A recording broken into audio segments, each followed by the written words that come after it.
Robert Harvey in the foreground, being picked up by Shane Woden, starting out near the wing for the opening centre bounce. And Spider Everett, who started last week on the forward line, was in the ruck for the opening bounce. And a bit of aggro first up.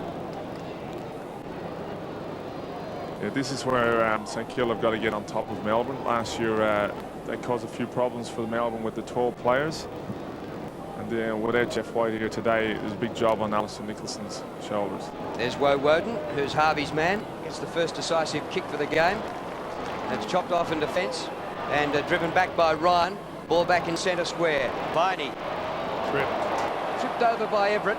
There was no whistle on the play. Play on, they say. Bouncing ball gathered by Uze. Ooh, they say. Harvey. Hurried left footer. High ball to half forward. Good mark, Stewie Lowe. He took 10 marks last week despite the Saints' poor form. Across the ground he comes, looking for McLaren. D's have chopped it off. And past Burke comes back. Phoebe's kick out wide to open spaces. A race on for the ball. Hutchton looks for the line. That's pretty deliberate. The umpire says, yes, throw it in. Interchange players, Aussie. Thanks, Drew. For Melbourne, we've got Travis Johnson, Russell Robertson, Luke Ottens, and Peter Walsh. Just looking at some of the matchups, we got Damien Ryan on Jeff Farmer. It's an interesting matchup. Big job for a young kid. Woden, a high ball to the attacking 50. Wakeland is there. Oh, beautifully beaten, but the hand pass astray. The Ox. Beckett. Bouncing ball for Brown. He breaks from centre half back. Kick by Tony Brown. Out towards the logo. Here comes Barsling Barry. Bang! Down went two of them. He cleared the path for Young. Kick by Young. Hickley couldn't take the mark. Ball flipped back. Another chance for Barry Hall. And that will be balled up. You think they heard it coming, boys? Oh, no doubt about that. Down went a couple of Melbourne players, but I thought the spoil there by Marcus Seekamp was first class, and Jason Heatley, I think, had almost swallowed that one. A lot of players around this ball up. Nicholson in ruck. Harvey. I did very well. Thompson. Through Brown it goes. McLaren's hand pass. You're under pressure, Zilla. Ball out of play. And a good decision. Despite Stephen Zilla getting wrapped up, he didn't have an opportunity to get rid of the football, so a smart decision by the umpire. But already, Jimmy, you can see that Saints are a different combination as to the one that went to Brisbane last week. Oh, definitely, and they've got to be a lot tougher. 80-point loss, and Tim Watson's first game. However, it's going to be a tough game today for them to beat Melbourne. They're in form. Tony Francis centering it to the top of the goal square. Ingerson at the back couldn't take the mark. Hurried kick out of there. Rigoni. Zilla on the 50. Goes to the pocket. Francis.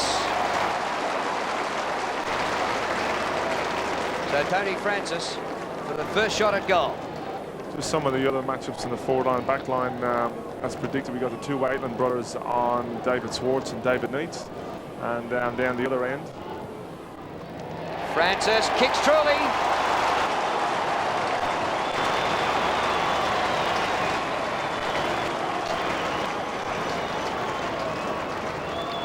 Yeah, pretty smart move from Tony Francis. We'll get those matchups off you again shortly, Jim.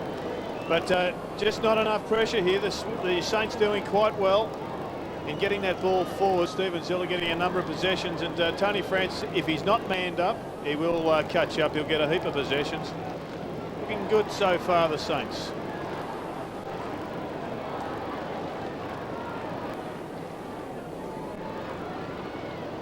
So first goal on the board for Tony Francis, former Collingwood premiership player. Nicholson wins in the middle, but Brown for St Kilda has a chance. Nicholson follows up. Uze's hand pass out wide. McLaren gathers the bouncing ball. Now you can see the verve and the zest the Saints are playing with. Well played, McLaren. Heatley, beautiful football.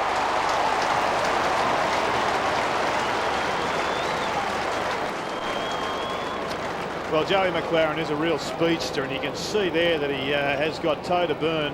That was a smart kick also, given that he was running so quickly. Always more difficult to kick accurately under those circumstances, but a great conversion there from Joe McLaren. What's also interesting, Jared, is that Harvey's not actually starting in the centre, and Woden is picking him up on the wing. Also, Matthew Phoebe's picking up Traianides. Oh, another perfect kick. Jason Heatley this time. Well, just a start that the Saints require. Tim Watson to be sitting back thinking, well, at least the boys are up and running. Time now for the Demons to see if they can counter this, because without doubt, if the Saints get another couple of goals, they will really be hard to stop. And they've got to just get the ball moving from the centre, Jerry. They've got Alison Nicholson and Todd Viney in there, and they've really got to team up. James McDonald's also in the centre from Melbourne, and Guy Rigoni. So they've just got to win the ball out of the middle. There's no breeze in the quarter, so it's not favouring any end. Back in the middle, and Viney bursts out of there. Phoebe comes backwards. Hurried kick by Rigoni. Inside half forward. Farmer. Peckett, you're in heaps of bother. Double teamed on the tackle. Just going back to that centre bounce hit out, as you saw there, Todd Viney picked up, intercepted, handballed it off to Guy Rigoni, and they got it down the forward line. It's really what they've got to get, and they've got to get things like that out of Todd Viney. Chance here for the D's. Schwartz knocks the ball goalwards. Here he is. Woden gets a goal.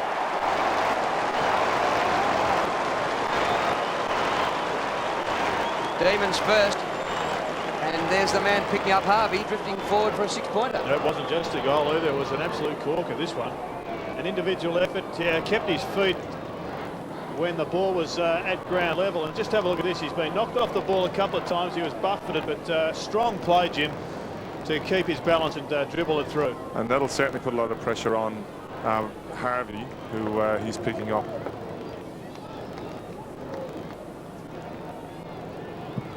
Back in the middle, 2 goals to 1.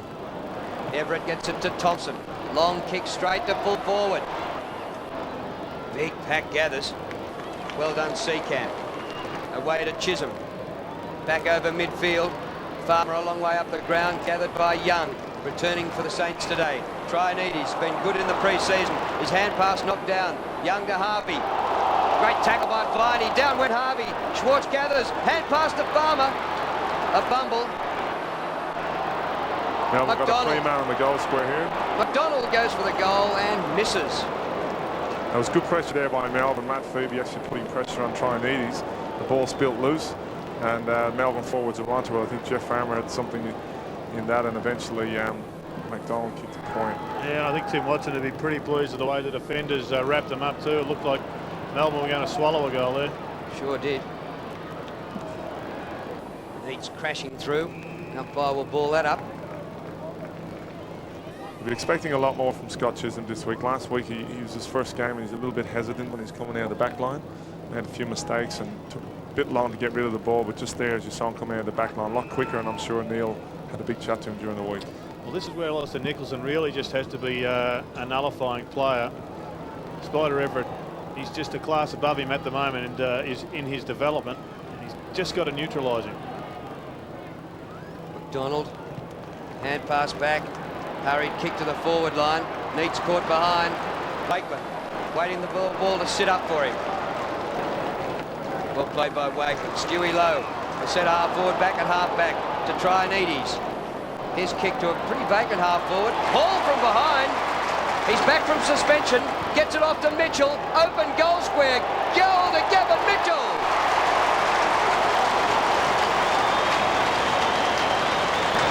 That was a great mark there to Barry Hall, who's playing on a second gamer, Chris Lamb. Just more experience and got the ball down quickly, played on to Gavin Mitchell, who scored a great goal. Yeah, and I think this is where the dual centre half forwards is working. Stewie Lowe pushed up the ground, but because of the inclusion of Bustling, they've got another marking option there across the half forward line, and it just looks a suspect matchup. Lamb versus Batty Hall. Yeah, particularly with Shanahan out of the team from Melbourne. Yep. You know, they don't really have a lot more to put in there. They've got their 3 tolls out on the ground, and yeah, it'll be interesting to see what move Neil Danaher makes now. Great start by the Saints. Nicholson does well this time on Everett though. Hand pass Peckett goes back. Wakeland, touch play on, says the umpire. Thompson with body work. Great football. Hall caught behind this time, but he worked his way to the front. Well done, Big Barry. Got a free kick too over the shoulder to Bustling. It's a great play there in the first place by Thompson. He's been picked up by James McDonald, and already he's made an impression on the game. This bloke can play. You didn't see the kick, but it was absolutely perfect to Joey McLaren. Well, amazingly, Drew, there was a number of people suggesting at the end of last year that his career was just about coming to an end, but speaking to Tim Watson, I know that he saw a huge improvement within Barry Hall, and I think a lot of other people would agree with him. Look at that kick by Hall. He did have that purple patch in the grand final a couple of years ago. McLaren gets it home for another one.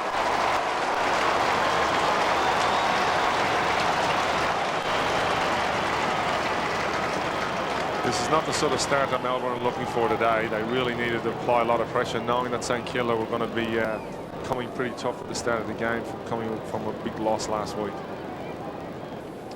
Well, when you're on a roll, you just don't miss shots at goal, do you? And they've had 4 shots now. The Saints have kicked 4 goals. And there's a good one on the board to Joe. Joey McLaren, a beautiful goal there. And earlier on, he set one up for Heatley with some spectacular football. The Saints 4 straight. What a start by the team belted last week up in Brisbane. What's interesting now in the centre bounce is because St Kilda are getting a bit of a run on here, Melbourne have manned up their opponents. It's the height in that forward line that I think is going to be a real concern for the Demons, though. Ingerson's on low. That looks a reasonable matchup. Lamb against Hall. Bit of a concern there. Seacamp and Heatley, well, maybe that's a 50-50, but if the ball's delivered well to a full forward, doesn't matter how good the full back is, he's going to be in trouble. Nicholson did well again. Down to Uze. Inside the 50. Hand pass intercepted by Schwartz. Oh, he's tunnelled it out. Was that a throw? Certainly looked like it, Drew. Francis, close to the boundary line. Brown, who was just touched out. Actually, Melbourne have made a change there. They put, now they're keeping Chris Lamb on Hall, and I wouldn't be surprised now if they might even switch a Marcus Seacamp and bring him out there. Nicholson, number 44. Thompson, Harvey over his head. McLaren playing the game of his life at the moment. Gee, no space at all there for Tony Francis. He's going to get a free kick though, a bit lucky. Stephen Tenge not happy there at all, but there's another good matchup there on the ground. Stephen Tenge and Andrew Thompson, both good strong players and good running players. Hudson brings the ball across to Ryan. Look out for Barry. Recruited from Richmond. Oh, poor kick straight onto the chest of the worst bloke they could give it to, Farmer. Farmer doubles past looking for the 1-2, but it comes back out to Schwartz, to Neitz. Farmer's still going on with it. Here he is, Jeffrey. Kick up and down the mine shaft. Play on, says the umpire. Knocked to the boundary line by Ryan. McLaren is there. Joe McLaren. Well, he's been an in-and-out player for St Kilda for a few years. He's going like an absolute rocket today. He's had his hamstring problems, which has interrupted his seasons over the last couple of years. Everett can't take the mark. And Nicholson doing particularly well. He's going to have to do a hell of a lot of running, Nicholson, today. Everett running forward. And it'll be a big job. Nicholson playing his 3rd game. And just going back to that last attack by Melbourne, there's another goal, Jim, that should have been kicked. Neitz trying to do the dinky kick over to Farmer. Yeah, absolutely. And they got to get the most out of those opportunities, particularly early in the game. Melbourne now 1 goal, 1.7 points to St Kilda's 4 straight goals, 24 points. Jared, if you're on a ground like this too, you really need to capitalise on your possessions. If you turn the ball over, there's wide open spaces going the other way. Absolutely. Out of defence by Junior McDonald. Oh, good mark to Uze. Expecting a lot out of Uze. He had a poor game last week. After a great season last year. Here's Viney with muscle. Gets the ball across to Phoebe. His pass is just over the head. Neitz has to double back for it with Wakeland. Still with Wakeland. Just beats the attempted smother of Neitz. Ball hasn't gone out yet. I actually thought there was a little bit of holding there, Drew, on Neitz. But unlucky not to get a free kick. Geez, it's funny, isn't it, Footy? I thought it was the other way around. I thought Neitz was holding Wakeland. That's what footy's all about, isn't it, Drew? Actually, this is a great commentary team. We've got Jimmy and Jared and between us all, we've won 2 Brownlows.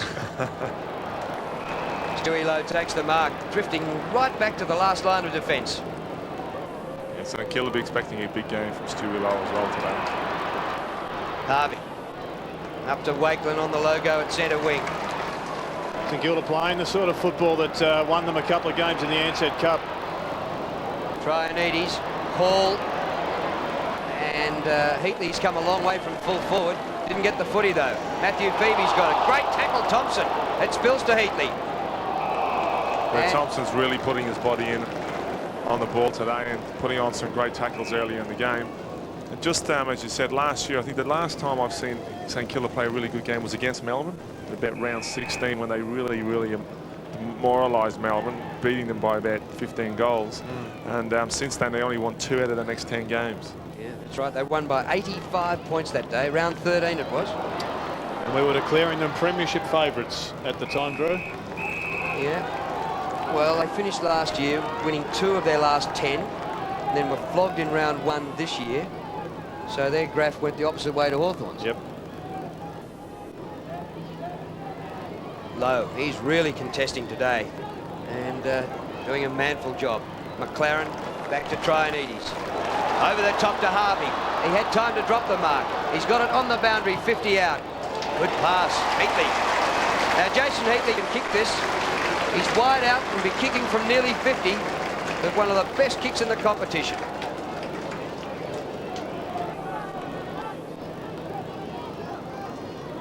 Robert Harvey, 5 possessions so far. Joe McLaren's had 7. Heatley's already got 1. It is a beautiful kicking action. No breeze to speak of. And look at that!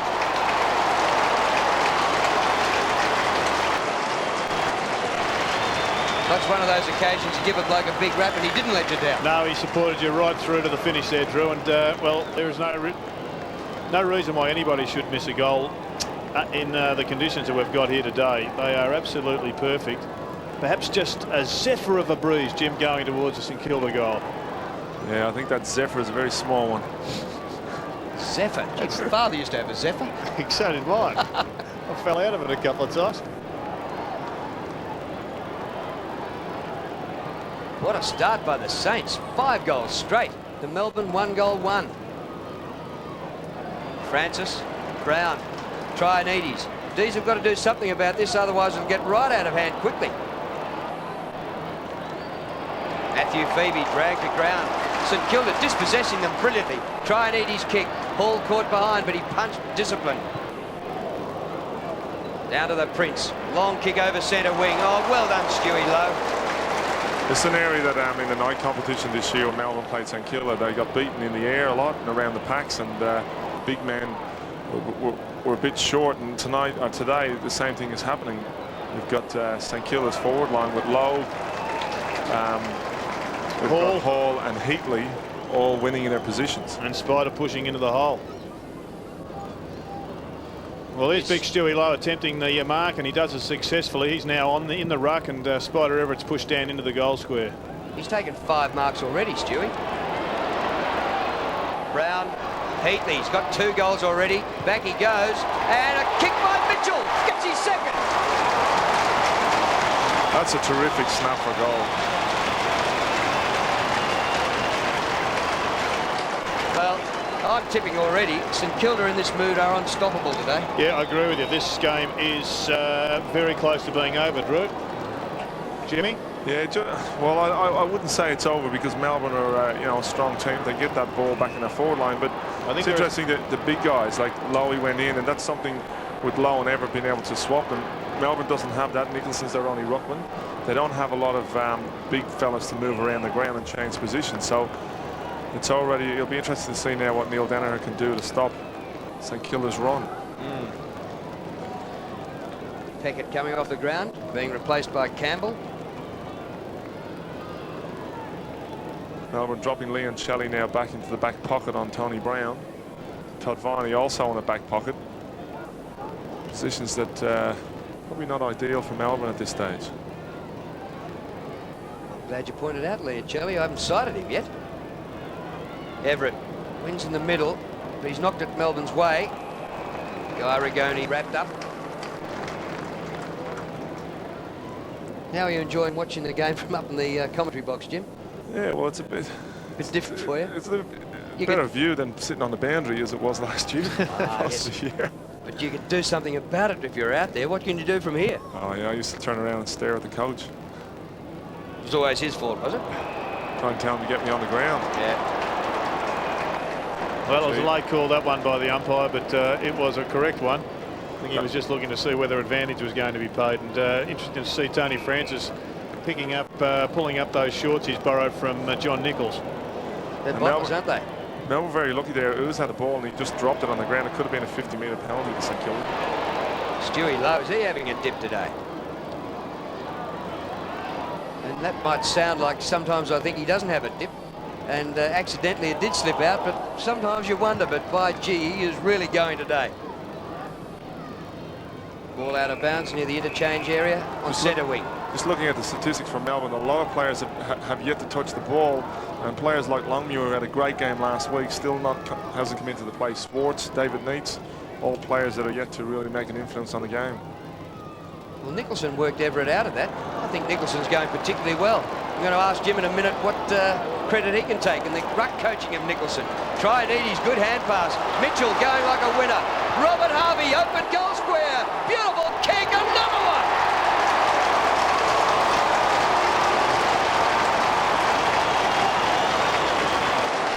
St Kilda, irresistible, 7 straight.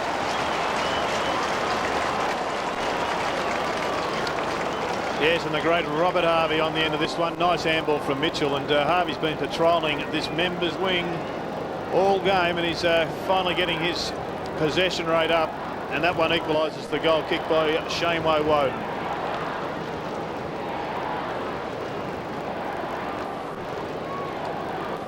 Well, Tim Watson must be a lot happier about this today. He had a deep breath there. And I would say that these boys are going around as well as this today for an AFL legend. They let the legend down last week, but are they having a dip today? Maxie Hudson out of defence. On the bounce to Brown.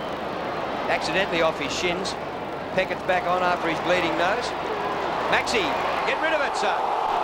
Tackled from behind by Phoebe. And holding the ball, Hudson. I reckon there'll be a couple of journalists just a little bit nervous at the moment, Drew, who gave Watson a nice old spray during the week, suggesting that perhaps he wasn't the man for the job. Also, the fact that he didn't play, I remember Stan Ellis saying something about not playing his 3 big players. There's a Harvey, terrific Burke mark and there. Everett in the middle. Young just took a terrific mark there at centre half back. But yeah, just the pressure to put him in there. And he didn't even start with Harvey today. He had got players like Francis, McLaren and Brown in the middle. And they're doing a good job for the Saints. Viney has it. He didn't see Bazza coming. And a good decision, that one, because he threw the ball up before he punched it, constituted a throw. Well, originally the umpire allowed advantage, and then the kick went astray, and I think it's got to come back eventually to Hall. And when Barry Hall puts his mind to football, he is an immovable force. Here he goes, up towards centre half forward. St Kilda just winning the ball in the air, on the ground. Peckett up from defence. Justin Peckett, 8 straight. Oh, he's hit the post. How dare he? He's ruined the record for you, Drew. Well, only 1 centimetre away from 8 straight. Well, what's interesting here, Barry Hall, who actually was suspended last year playing against Melbourne, I think he's got something to prove today, and he's certainly doing it. Yes, he got 4 weeks for kneeing Stephen Phoebe in the semi-final last year. Served his time, and here he is back playing football. Leoncelli's kick, half back to half forward. It comes to Harvey. His hand pass intercepted. Tingay goes to the 50. Gee, Melbourne need this. It's away to the right, and it's the post. The play that Stephen Tingay very, very good at intercepting a pass, just having a couple of bounces, running to 50, and normally he puts those kicks through the middle.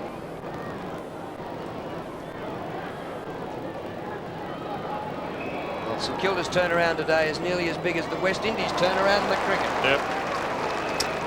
Well, I suppose it's something that really you'd expect them to be a lot better in the first quarter, but this is certainly unexpected. 7 goals to 1. Yeah, I'm not so sure that it's unexpected, Jim. I think that St Kilda are always going to fight back, and Melbourne, despite their great victory last week, are pretty depleted.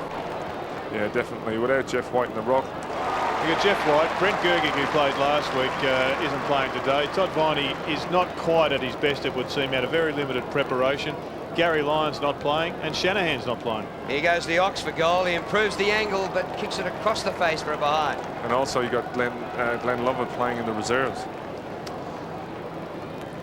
Jared, it'd be interesting to hear your opinion. Melbourne, their 26-minute mark of the first quarter. It's quite a hot day here. They haven't used the interchange benches yet. Well, I think the stats show, Aussie, that a lot of their blokes haven't really done a lot of work. Definitely not, as you'll see. And Melbourne making quite a few changes out on the ground now, putting James McDonald on Thompson, and I think Harvey's sort of getting a lot of possession on Woden, so I wouldn't be surprised if they changed him as well. Yeah, it's a gutsy mark by Wakeland. Darryl Wakeland, Harvey, Young, to Peckett. They are running in waves. Low again up the ground. Peckett backed into his man. Ball, said the crowd. McLaren slips a tackle like an eel. Back he goes to Stewie Lowe. What a quarter Stewie's played. Half distance pass. Thompson wide to Peckett. 3 touches in 1 movement to Peckett. Half volley to Hall. Flipped out the back. Comes to the skipper. Todd Viney, a high ball to the wing. Stewie again. 6 marks for the term and coming up for his 8th possession. It's a great mark there, but just not very good play there by Todd Viney. You know, he had a bit of time to settle and he just kicked the ball up in the air to a 2-on-1 contest. McLaren just keeps getting it. Coming up for his 10th. And not one player forward of the centre on the ground for any side. 7 marks to Lowe. Now a long kick. Everett. Beautiful mark. He was always going to get that mark through. He was coming in from the side. Nicholson just gave him 2 or 3 metres, as you'll see. And he's just outstretched a lot taller. Got a good leap at the ball, and Ingliston, was nothing he could do. Well, you are talking an All-Australian against a bloke playing his 3rd game. Nicholson played his first game 2 years ago, and his 2nd game last week. Here's Everett for St Kilda's 8th. He's done it.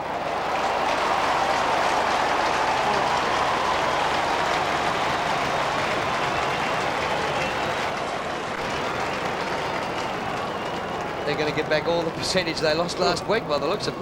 Yeah, she's a pretty ordinary state of affairs as far as the competitive match is concerned. And Tony Brown coming off the ground, and Tim Watson just ringing the changes through the midfield. But Spider Everett going forward's been a real winner for them this afternoon. 7 days ago, they couldn't take a trick.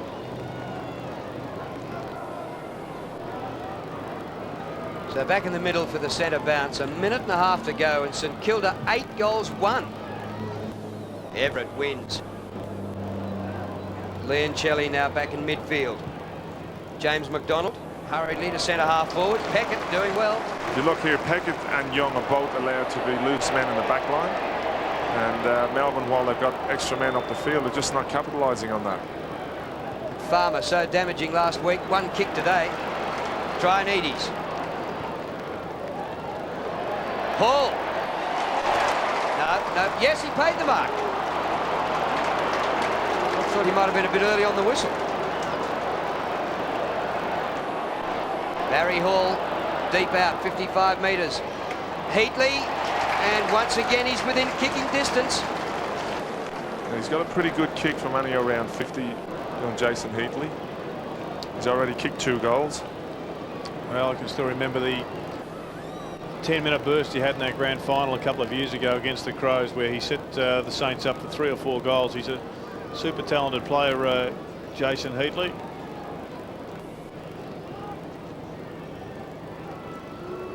This for number 3 in the opening term for Jason Heatley. Oh, no. Don't tell me. I don't have to. 2 goals 1. It was a beautiful kick. 50 on the board, a half century. before the first change. Chisholm. Well, Melbourne have just got to do a couple of things different now. They've really got to start to play on quickly, attack the ball, take a few risks, try and get that ball down forward where they've got David Neitz and David Swartz in a one-out, or even Jeff Farmer in a one-out contest. Paul, a good punch from behind, won the ball for his team. McLaren has it, 40 metres out right in front, but he sprayed this one. And he fell for the two-card trick there, Joe. Just because you've got the space in front of you doesn't mean you have to play on. And I think he was drawn into it simply because he could make that 2 or 3 metres rather than going back, steadying himself and having the direct shot at goal. Jim, is it time that the change was made for Neitz to come back down into the into defence? I definitely agree. They need to just change it around a little bit. Maybe give Lamb a break, bring him up the ground, bring David Neitz up, and then go with the small forward line. Yeah. Farmer one out down there. Yeah, I agree. So at the moment it's Lamb to the slaughter. Absolutely. Siren for quarter time, and the Saints fans who showed some faith got their money's worth in the first term. What a quarter by St Kilda, and that is bouncing back in no uncertain terms from last week's belting. 8-3, 51 to 1-3-9, and they were probably unlucky not to have kicked 10 goals. Here's Barry Hall and Marcus Seacamp. He just cannot stay out of it. Have a look at the scoreboard, says McLaren.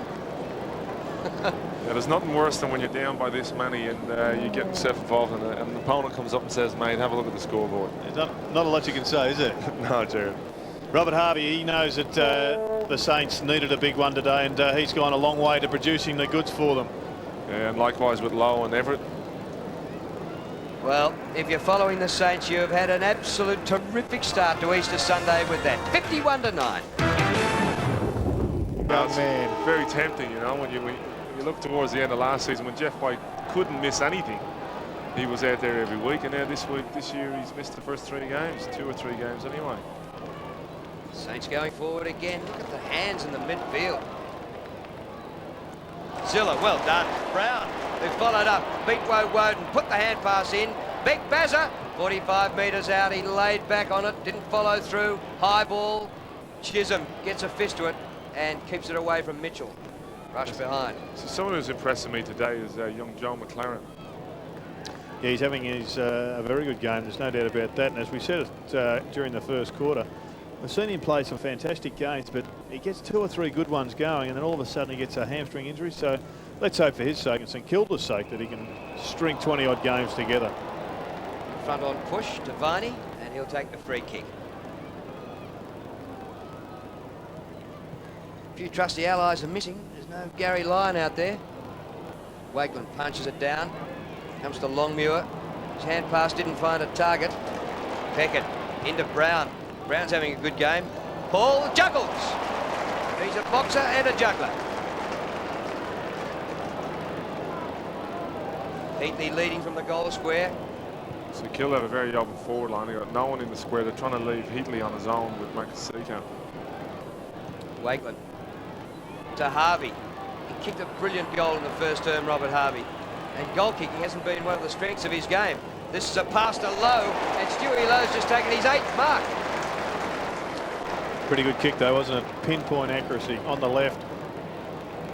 Lace out to Lowe. And Lowe is such a strong mark that if you give him half a metre even, his arms are so long and he's such big hands that you're just not going to be able to spoil. Ingerson just had a phenomenal year last year, really stepped up. He hasn't touched leather today. And even last week he cut Matty Richardson out of the game and was rewarded with his great performance last year, being appointed deputy vice captain for this year. Pretty tough caper when you're playing in defence when the side's this far down. The ball's coming out of the centre like a bullet. Lowe's distance 35 to 40 metres. They don't like it behind the goals. But there's players from Melbourne, you know, like Viney, who've really got to give Melbourne a lift. Adam Milizay, another player, Guy Rigoni, Leon Chelly, all these players that were good players for Melbourne last year really haven't done a whole lot today.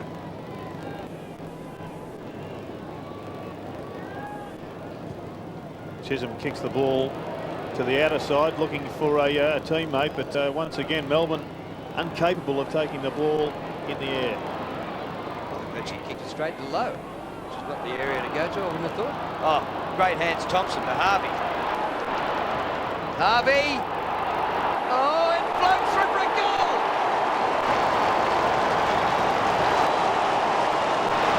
That was a pass that finished up being a 6-pointer. Yes, Drew, you're mixing up your codes here, but she was a great kick, wasn't it? Watching the Ireland versus Australia game earlier today. But I think Melbourne might need to make a change now on Harvey and take Woden off. I'll tell you what, the handball from Thompson was first class also.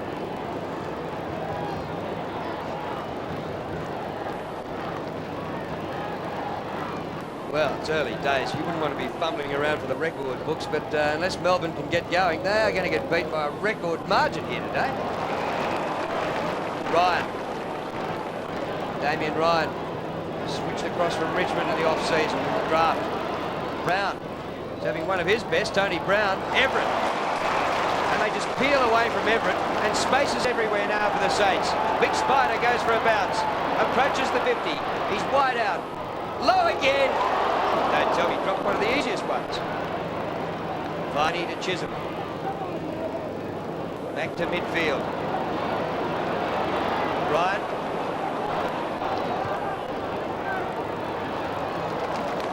I'll tell you, Damien Ryan will be very happy today that the ball's not coming down too often, because he's got a big job on young Jeff Farmer.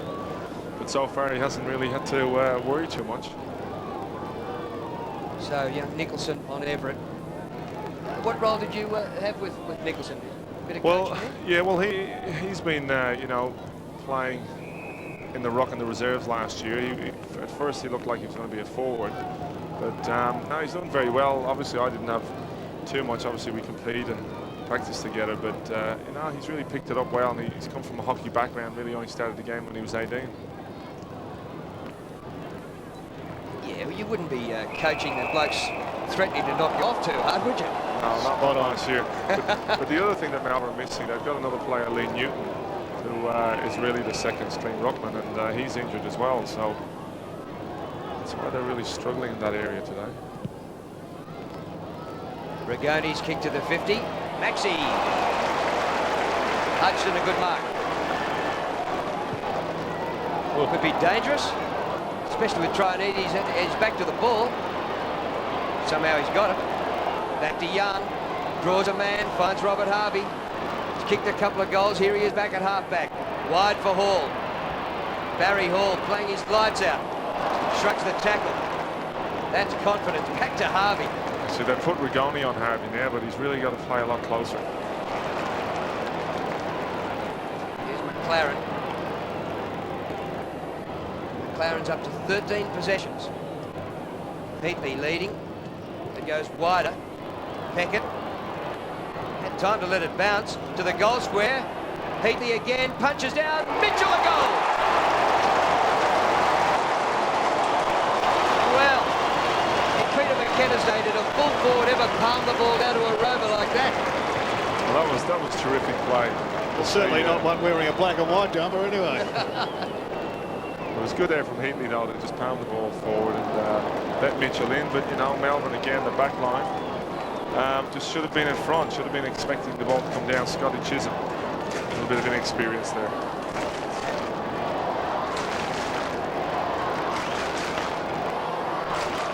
Gavin Mitchell, one of 5 inclusions for St Kilda this week, and he's kicked 3 goals in the opening quarter and a half.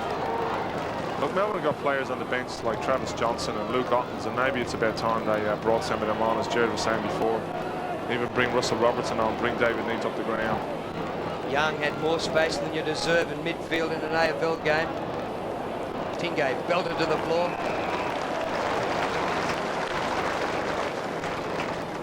$65-9. Young Peter Walsh is making his debut today. He's just come on the ground. Justin Peckett's picking him up on the half-forward line. Well, some people get it lucky and some people don't. Fancy making your debut in this match for the Demons. That's like being brought on the bowl when Lara's 150. Coming on with your 54 points down. 56 points. Barry Hall, and on such a still day, If he really kicks through this one, he could nearly sausage this the way he's going and the way everything's rolling well for the Saints. Melbourne just made another substitute. They brought Troy Longmuir on and taken off James McDonald. Kick by Hall. Pretty close. Everett's there. Off the hands.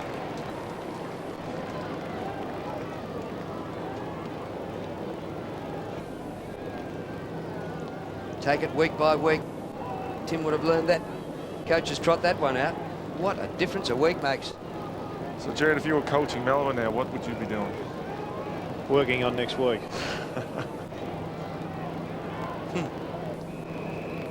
Andrew Leoncelli.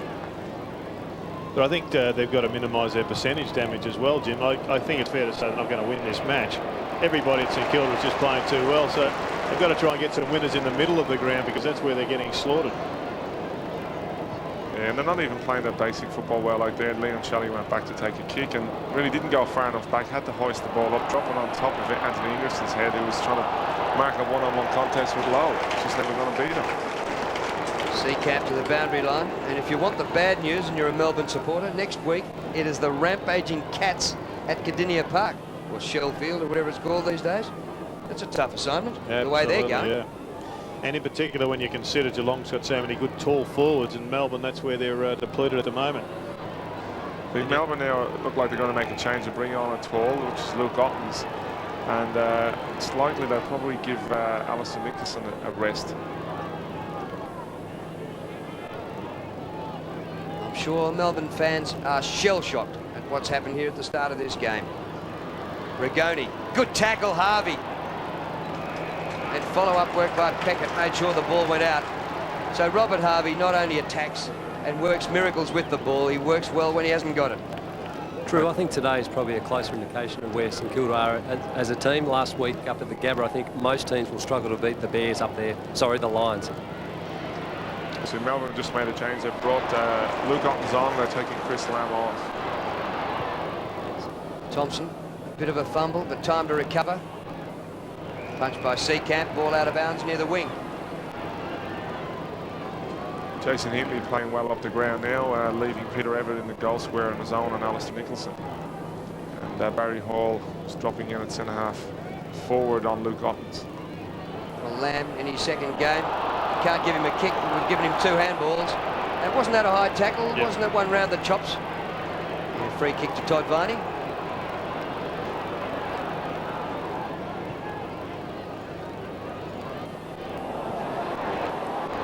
It's up short of the 50. Phoebe. Back to McDonald. Long kick, but still in the forward pocket. And a chance here for Schwartz. A goal at last to the D's.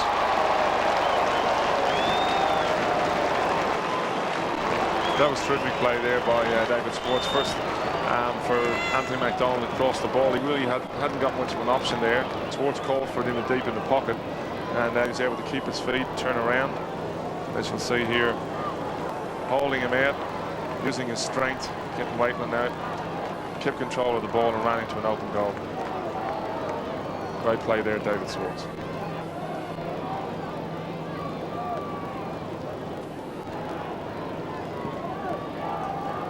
Well, Melbourne at last kicked their second goal, but they're still trailed by 51 points.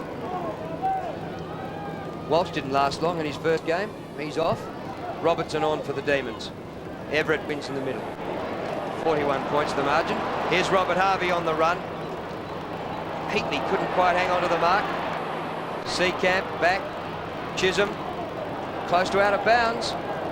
Just a Rigoni.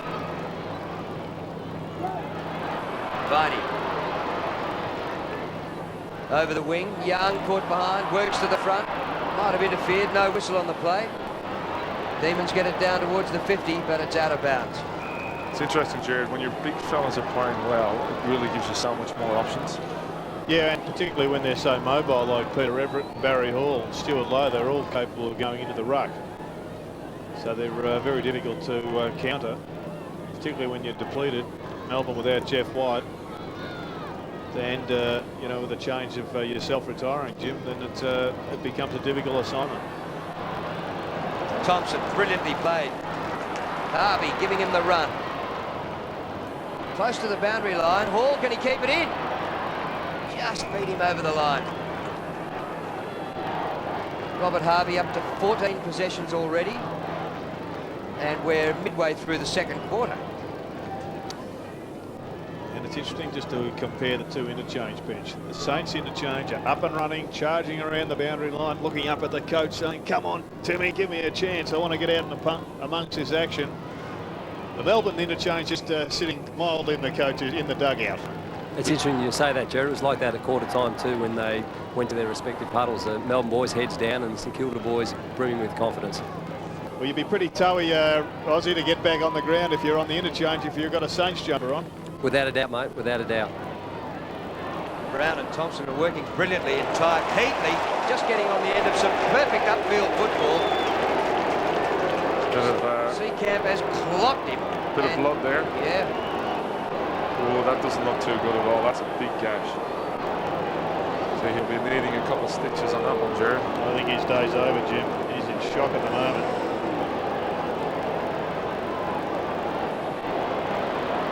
We don't need this to get ugly. Barry Hall trying to get involved here with Marcus Seacamp, but yeah, Jason doesn't look too good there. Interested to see that one again on the replay. It's a shock that the cut really is as bad as that. The umpire was right there. There was no free kick or no penalty at all against Seacamp. He might have knocked a knee or something. He's got to hit a knee. Must be something in there when he's on the ground already. No. So it didn't look like it was Marcus Seacamp that did anything there.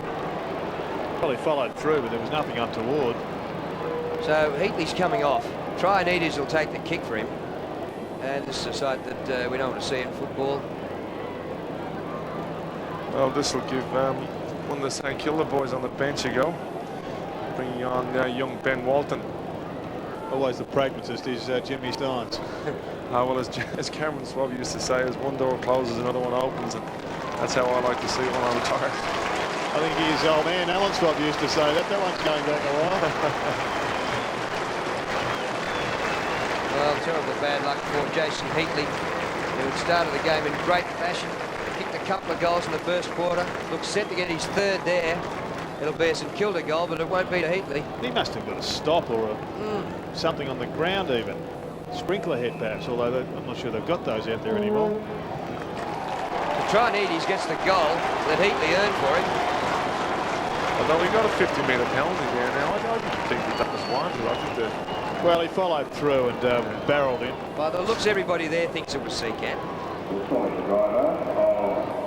Yeah, but they're just putting 2 and 2 together and coming up with 6.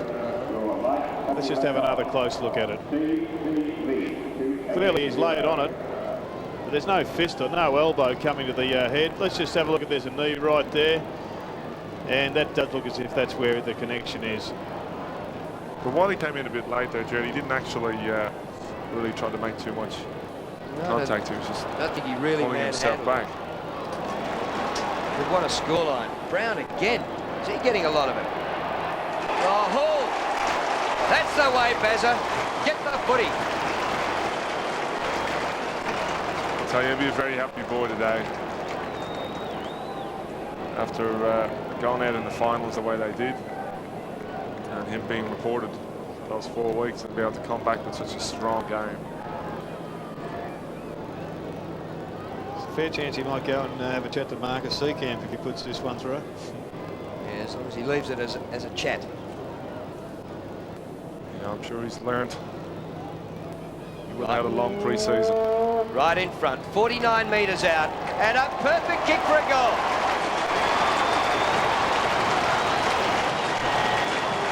Well, Drew, I can't really believe this. We've seen Melbourne last week playing so well against Richmond. To be down by 10 goals just about, it's quite unbelievable. Yes, it's going to be one of those years. I think, Jim, we're going to have to get used to it. And I think as far as tipping is concerned, if you just reverse the winners from the week before, you're going to be as good a chance as any other system.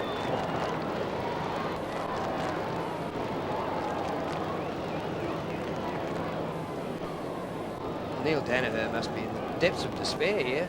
wondering what he can do to reshuffle the side to get something out of it, even if he can just stop the trend. But as to get back to 10 goals, how will they ever do it? Hello, this is getting a bit nasty in here.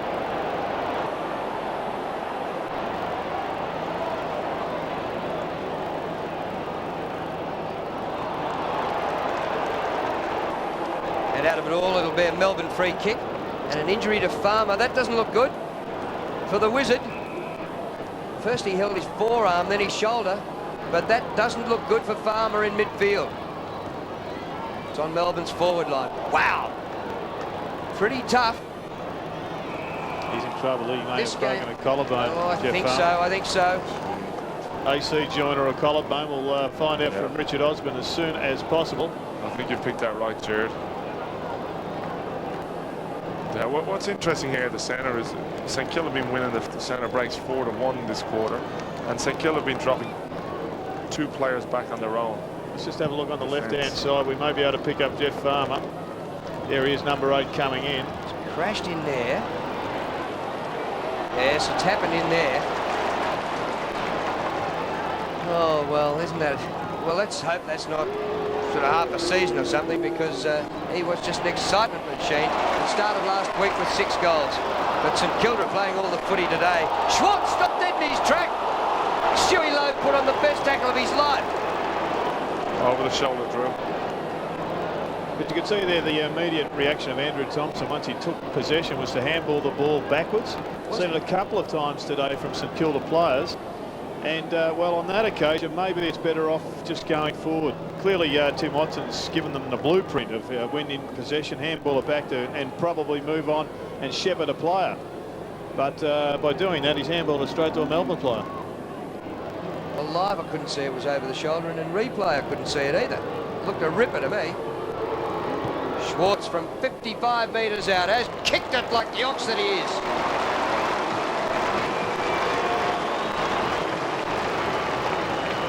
Well, Melbourne's team is very, very different now. Like last year, you had Stephen Phoebe and Adam Uza coming off the half-back line.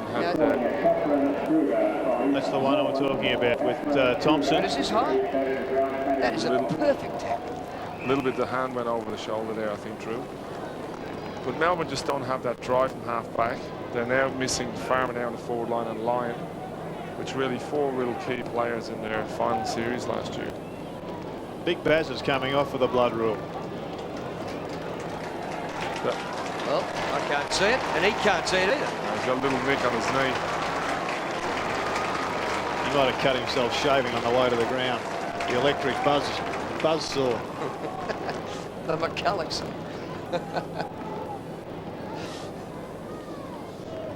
What about Jeff Farmer, Ozzy?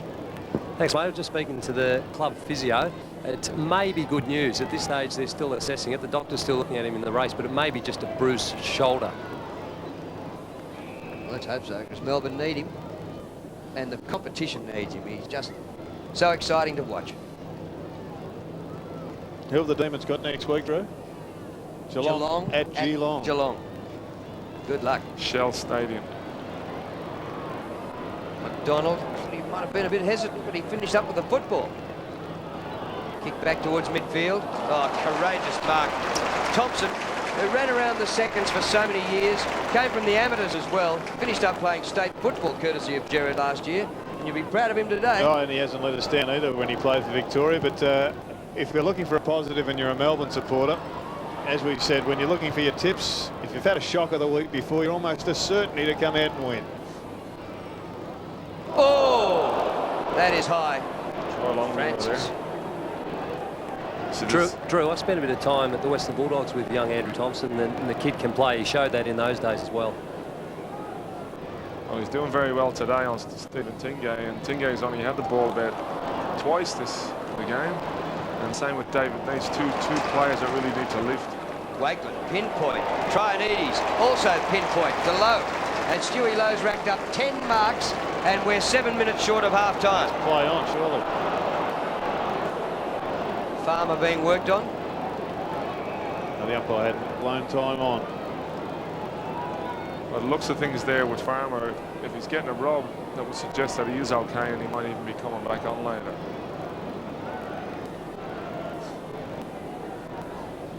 Stewie goes for the pass. Tingay gets his third kick for the game, but gave it straight to Trianides, who might kick a goal. It's coming back. Oh, a poster.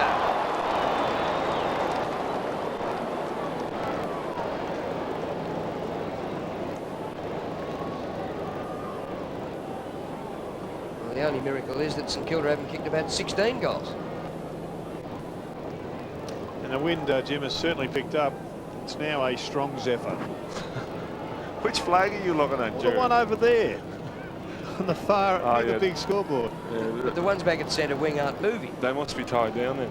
That's why the Demons are clearing it from their defence, but they can't get it across the half-forward line. They must be Kevin Sheedy flags, the tied down ones. Here's Lowe again. He's just taking mark after mark. Into Mitchell, just outside the 50.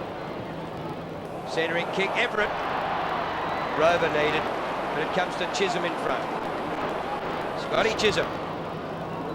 Oh, Ryan just couldn't get a hand to that.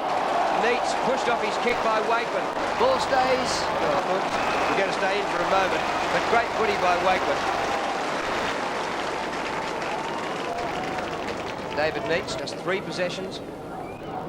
They brought Neats now out to centre half forward, see if he can give them a lift, and David Swartz is in at full forward.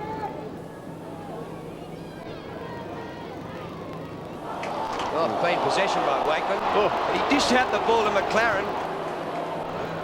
Looked like a high tackle, but umpire called play on. Seacamp marks.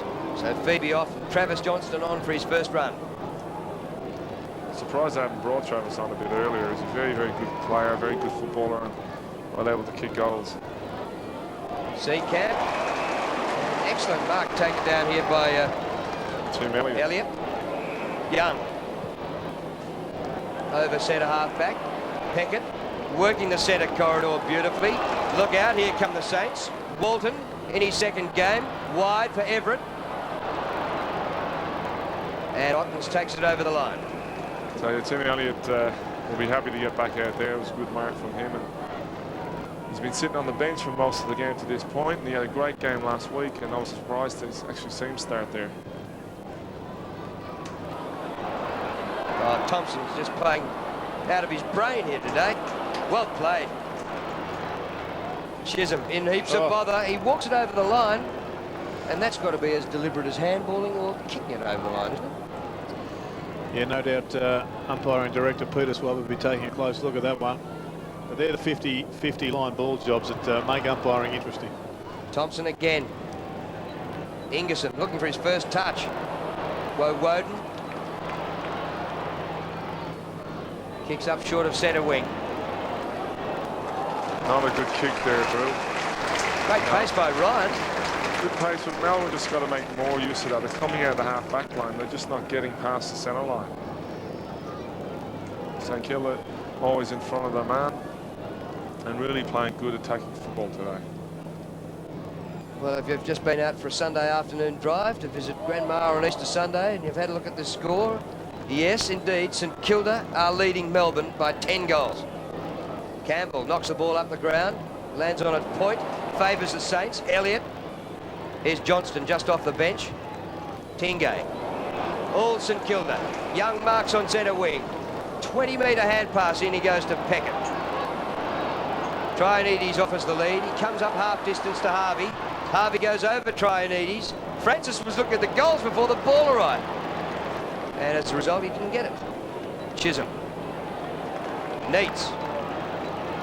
I think Francis was trying to open it up, to open the forward line up. Didn't realise it was being kicked towards him. Guy Rigoni. Uze. This will be interesting. I think they've actually brought Uze back to Oh, almost the mark of the day by Robertson. Couldn't come down with it. Oh, Saints off the ground. Luck's a fortune. When you're going well, that's the sort of thing that happens. McLaren again. In support is Ryan. Can't break the tackle, has to give it up. Woden. Costly turnover. It comes to Phoebe. Phoebe long to the forward line. Robertson the only chance. Stays back in the field to play for him. Wakeland flips the ball up for Hodgson.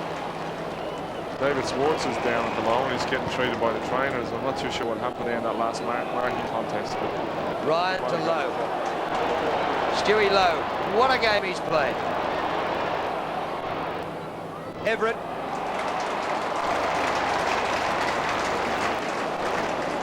He'll be too far out to score, although I have seen him kick him from outside 50. Schwartz in the top left-hand corner.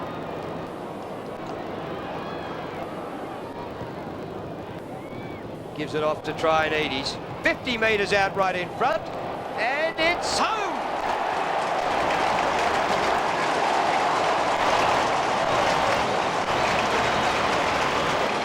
very poor play there by Melbourne, leaving Trianides. You had Everett taking a mark out in the far wing, and he's able to cross it to centre half forward to a non-marked Trianides. He could just turn and kick on his own from 50 out. Jim, the property steward's just lobbed. He's got your boots. He's got your jumper. Go, sir. It's brought your old jockstrap out too, which is a bit of a worry. Oh, it'd be tempting.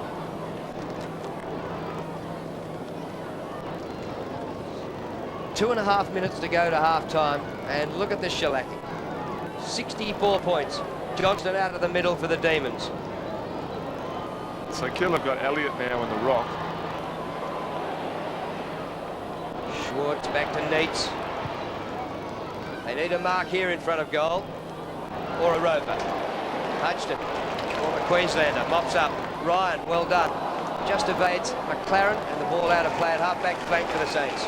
Drew, Barry Hall's about to come back on the ground. Interesting to note there's a supporter giving him heaps. A very brave person. And Farmer going all right? Does he look as though he might be back? As Jimmy said, they were working on him in the race, so hopefully I'll keep you up to date, boys. Elliott. Gee, there, Collins throw. Umpire lost the P and his whistle. You have a look here, St Kilda, all their players are forward of the 50. We've got no one in the goal square. Two players on the other side of the half. Francis and Mitchell both came from other league clubs. Here's bustling Barry. Peckett. Mitchell for his fourth. Offline for a point. Well, I've whipped out the dictionary, Drew, just 2 seconds ago and looked up the word poleaxing, and it reads St Kilda versus Melbourne, round 299. That's the definitive version. So you're saying, Jared, that Melbourne not going to make a comeback in the second half? Well, Jim, I would think at this stage if they could maintain their deficit, they'd be going well. I think the margins back us at the moment. The 100 points would be the favourite, 100 or more. Nicholson, Regoni, Uze. Well done, Wakeland. 2 Wakelands. Mrs. Wakeland can't pick them apart. I got to say, Melbourne, I think, have picked up their work rate around the middle, but they're just not making anything up and forward. They haven't got a player who can take a mark. So really, they just struggling a little bit. Well, there's Jeff Farmer. When he left the ground, he looked as though he'd be in an ambulance on his way to hospital by now, so that's got to be a good sign. Elliott. Johnston just hurdled the pack, a la Tim Watson. And what a shot for goal. That looked like it. I think he went out of bounds. Must have gone out of bounds. I reckon he nearly kicked that goal. I reckon he did. So that would have been goal of the weekend, wouldn't it? Well, there's been a couple of good ones. It was pretty handy. Let's say it's the out of bounds of the season. So we need something here to lift this game. That's why I went for the dictionary. Elliott front position. Schwartz on the boundary line, and it's out of bounds on the full. He was trying to do what Johnson just did. Well, the Saints have gone from being a dejected rabble last week to giving lip now. How do you explain something like that, though? For a team to go up to Brisbane, the first game of the season, with Timmy Watson making his debut, lose by 89, and already they've kicked 86 points and it's not even half time. McDonald going off for the blood rule. He's a buyer for a meat firm, so don't know about the sight of his own blood, but he's certainly used to the chop up. Just having a look at the tackles here, Jim. 17 in this quarter to St Kilda, 7 to Melbourne. 13 apiece in the first quarter. I would think that if any stat is indicative of your work rate, it'd be the tackling stat. Yeah, something that Melbourne actually work on is hard ball gets and loose ball gets, and normally if they get over 100, particularly last year, we won every game. But and last week they did the same thing, but definitely not this week. Saw a shot of Peter Walsh, the redhead, in his first game back on the field. Harvey beats a tackle, away to Wakeland, and the ball floats out of bounds. We're close to half-time, just seconds remaining before the siren, and the crowd will give the Saints, I reckon, a standing ovation as they go into the rooms at half-time. Rigoni, long kick, and there is the siren. What a half of football by the Saints. An absolute dejection for Melbourne and Neil Danaher. Well, it appears that if that life as a football coach in the AFL these days means that you have to endure at least one or two of these performances per year. And Neil Danaher will go into the rooms, and he would expect that and accept that the game is gone, and he'll be just looking for next week, trying to get something positive out of the second half and the reverse in the St Kilda room. Start of the second half here at Waverley, a 65-point lead to St Kilda after a phenomenal first half. Quick hands in the middle, went through Francis and Everett, but eventually Leoncelli for Melbourne. Long high ball to the goal square. Chance here for the D's. Well done Wakeland to punch away, but Melbourne at ground level. It's back to the 50. Rigoni a bit of a fumble. Uze pressured by Hodgson. Ball stayed in, and now a throw in. Actually, just looking back now, play, I think shows you the pressure. Well, we got Farmer here on the bench. Obviously looks like he's fit enough to come back on, so it'll be interesting to see if he does. Yeah, it's a good sign, and great to see Jason Heatley back. And he's playing at full forward down the right-hand end. 150 metres from this action.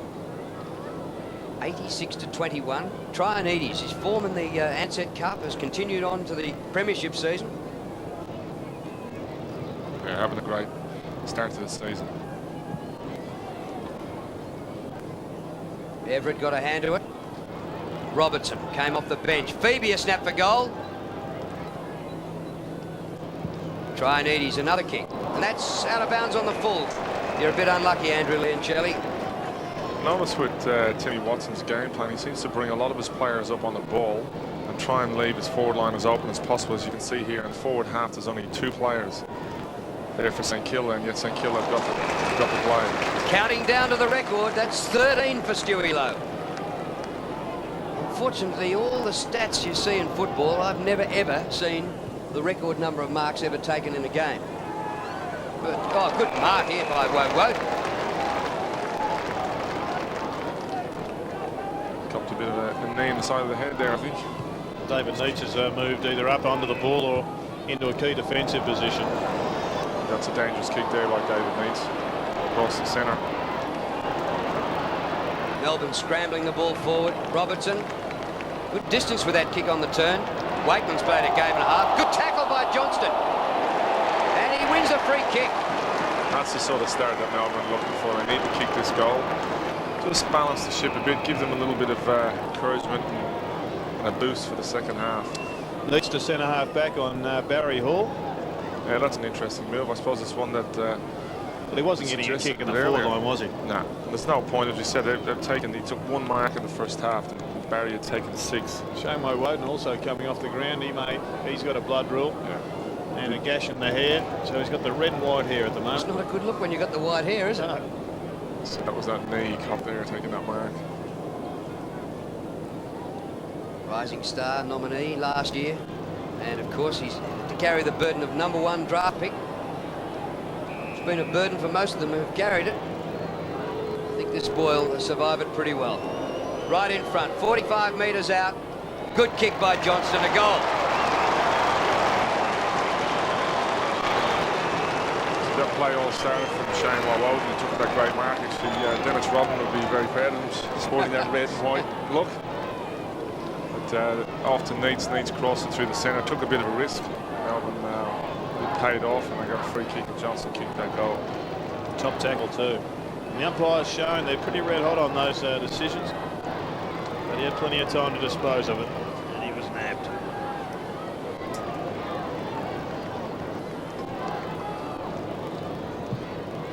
First goal of the second half to the Demons. They work it out of the middle. Lee and Shelley did well to Ragoni. With depth. Schwartz concedes some ground. It was pretty slick for Beebe, who fumbled it. Costly mistake there. High ball. Robertson in the goal square. As it turned out, it wasn't. So I thought Beebe had an opportunity to have a shot for goal. Because he dropped the ball, he had to just kick it long on the pressure. As it turned out, Russell Robertson was in the goal square on his own. This is just the sort of start now that Melbourne really needed. They'll kick 2 goals here to start off with. Just maybe give themselves a bit of a chance. So Robertson gets the Melbourne second for the half.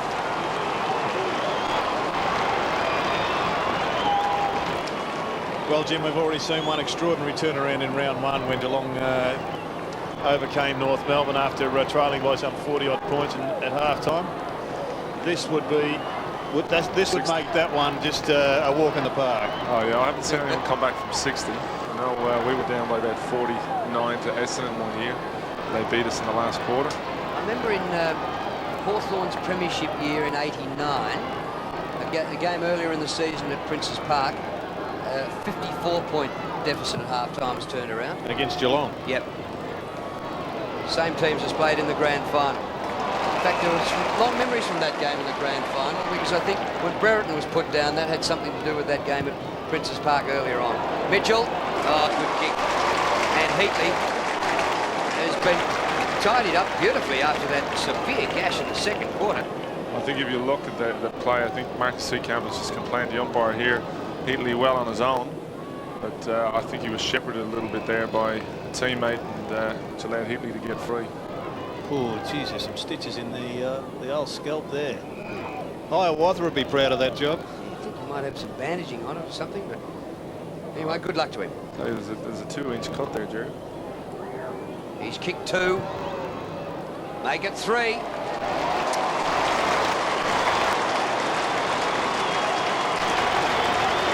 Honestly, his kicking style, I set up in Brisbane last week. To watch him kick a ball, it's like watching Steve Elkington hit a golf ball. A pure swing. It is.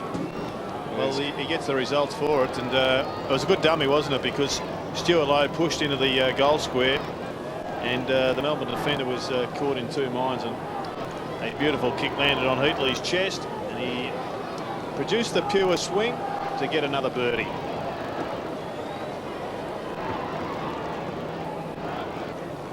Saints interchange. Itching for a chance in the action. 92 to 33. Traineedy's going in hard, delivering a good bump. Tingay did well. He did very well there. Speed by Matthew Phoebe, but he went without the ball. Young is there. It spills Melbourne's way again. McLaren gets back. Harvey winning the ball all over the ground. Across the face to Everett. Spider-Man. Nobody to kick to. He's looking for the boundary line. Not a good kick there by Everett. So Melbourne have it. And plenty of players forward. Lee and Shelley. Poor old kick. Phoebe. Back to Lee and Shelley. 25-metre hand pass. Robertson. On the turn. Great pass. And Adamuze's got it. He dashes for goal and kicks it. Melbourne's third for the turn. Well, that was quite good play there by Russell Robertson. And you're sure it was a pass? Well, maybe I'm wrong, but it looked like he had a look anyway. And whether he meant it or not, it certainly landed right on his chest. And Adamuze made no mistake, played on and kicked the goal.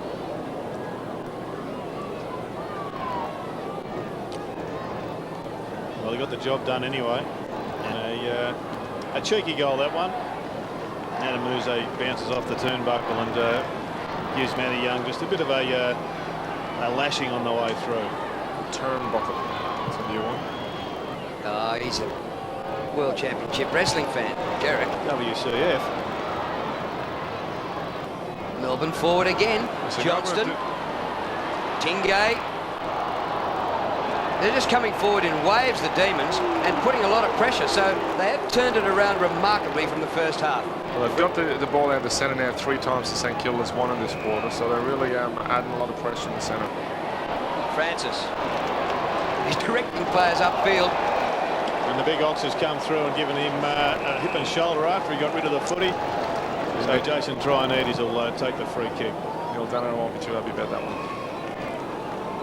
There it is. And that's a fair bit of force employed there. Zilla has the ball on the outer wing. Everett leading on the 50. Nicholson with him. Well, Everett virtually palmed it and straight to the opposition. Goes to Viney. Johnson was grabbed before the ball arrived. And grabbed again. Whistle's gone. It is Johnston's free kick. He's a smart player, Travis Johnson. He's very young, but he's got a lot of confidence. He doesn't mind taking on his opponent, as you see there. Just try to shove his opponent in under the ball, and got himself a free kick for it. Sliding mark taken by Schwartz. 2 kicks to goal. Reach the man on the mark. Otten's up, number 37. Couldn't take the mark. Gee, Melbourne have improved though. Hodgson under pressure. Mitchell, look for the line, no doubt. Throw in. Melbourne fans wanted a free. So it looked like a free, Drew. A lot tougher on that rule this season.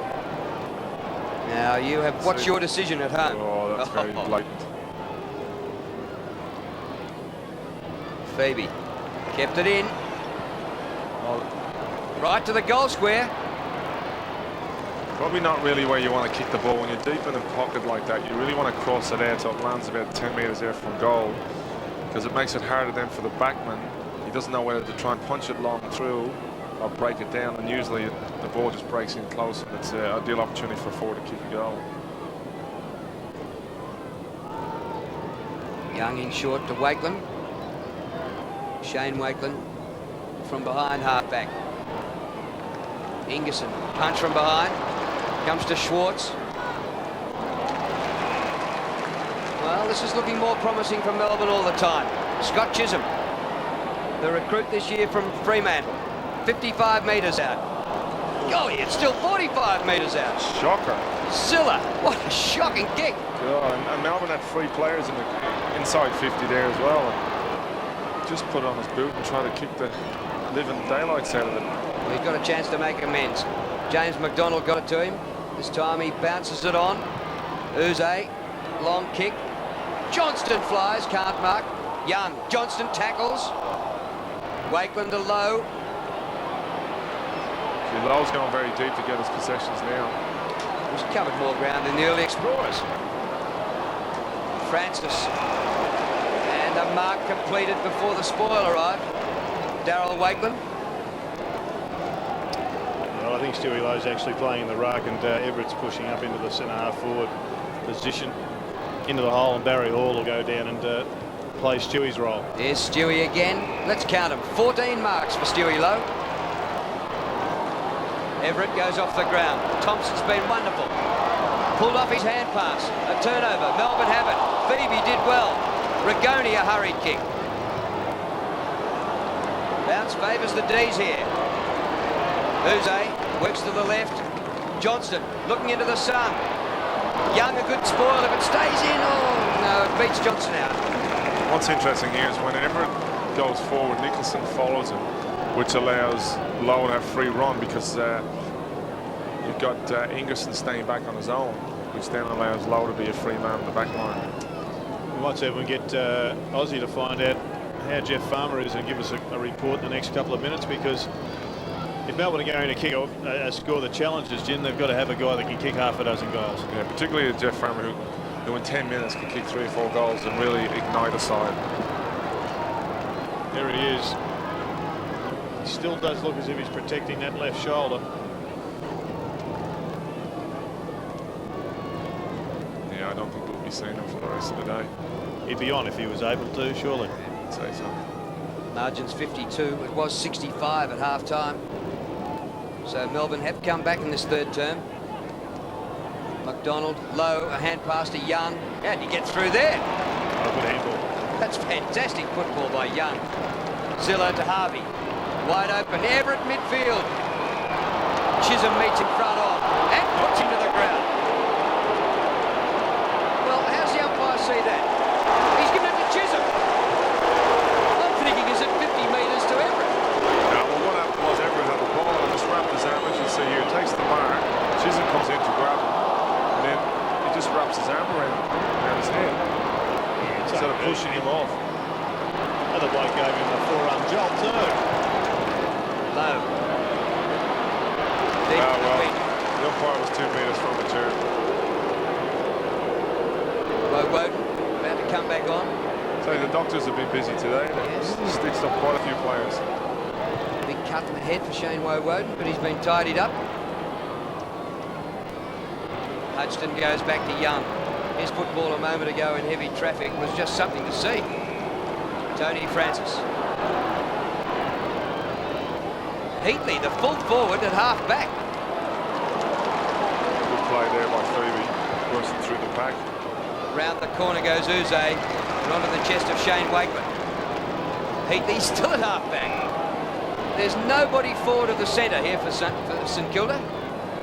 Centre wing, Barry Hall's as far forward as anyone is. Ingerson dropped the mark, then dropped the handball. He got a handball. Ingerson's first possession. He made hard work out of it too.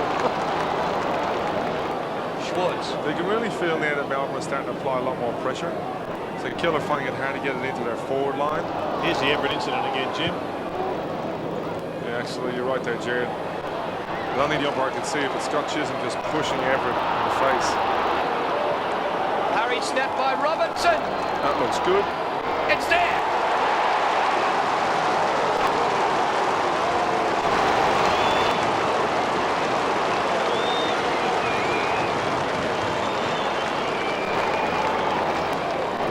Seven goals, 4 down, and it'll be a monumental comeback to take the lead. But the great thing, I think, Jim, is that the Demons have challenged. Yeah, well, at least they're having a go. And I know Neil Danner would have got stuck into his players at half-time and said, look, at least you've got to make the contest. And that's what they're starting to do now. And they're getting the scores on the board and reducing the lead.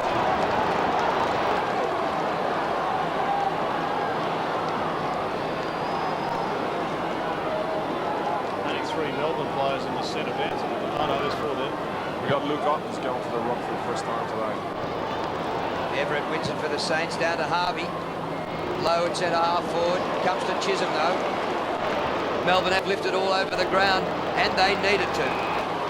It's interesting they've lifted those. Some of their bigger players, Melbourne's big players, are starting to play a bit better as well. Darryl Wakeman. And we saw Robert Harvey get that ball from the centre bounce. I think a lot of his possessions are underrated, Rob Harvey's. He continually works very hard, and people say he gets kicks in defence, but he gets so many footballs out of the middle from centre bounces, and they go unheralded, that his value, I think, is still undervalued by a number of people. McLaren to Everett, who comes from behind, juggles and marks. Running on is Barry Hall. Saints actually need a goal here. Heatley. Oh, clever. I don't know that he saw Mitchell, but he just put it up to the goal square, and there were plenty of Saints dashing forward. There was a good running there by Everett, who came down and got a mismatch on Todd Viney. Todd was never going to be able to outmark it. Tell you what, Gavin Mitchell's been a bonus for the Saints today. Didn't play last week, included into the side. When the Saints were running hot early last year, he was running hot. And particularly here at Waverley, he's such a nippy player that bobs up around goal. He's already kicked 3, and this should be his 4th. Actually, the Demons kicked 4 goals to 1 this quarter. I don't know about that one. I don't think he's kicked it. No, don't like it. We saw Jeff Farmer sitting there. Ozzy, any chance he could play today? Not too sure, Drew. I spoke to the club physio. Jared might be able to help me with this word. Impingement or something like that to the shoulder. They're going to check him out, but he's very doubtful to come on again. Yeah, I think it's impingement, but it's an unusual one to get in a game of footy. Usually it's an overuse injury. But all we know, Drew, is he's not playing. Yeah. And they need him.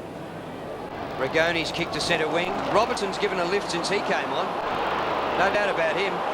The umpire didn't pay their mark, did he? And obviously Melbourne are playing with a lot more vigour and putting on St Kilda a lot more pressure, and that's why they never found him to kick goals when they've got good opportunities. And I think it's been combined, Jim, with just the inevitable relaxation in St Kilda's attack on the footy. They were going at 100 miles an hour, and it's almost impossible to keep that going for 4 quarters.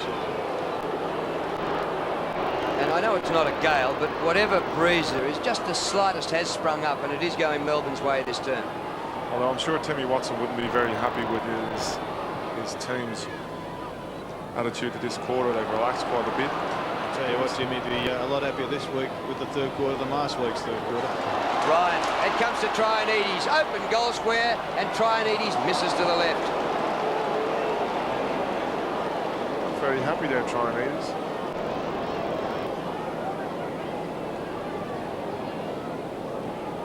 Two goals, 2 to Jason Trianides. Just under 7 minutes remaining to three-quarter time. It's interesting. If that was the first quarter, you would have kicked that.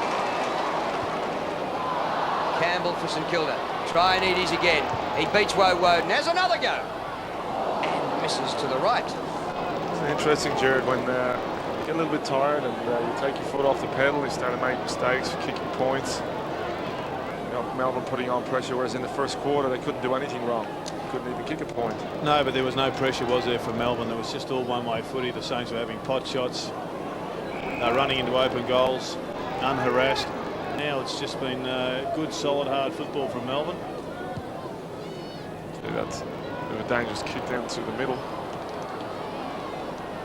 8 goals is the margin. Well, it was nearly 11 at half-time.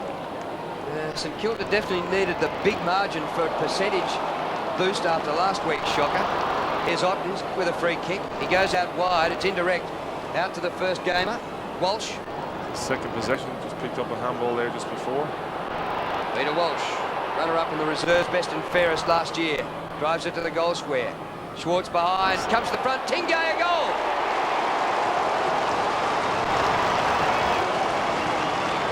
Tingay's pretty happy with that goal.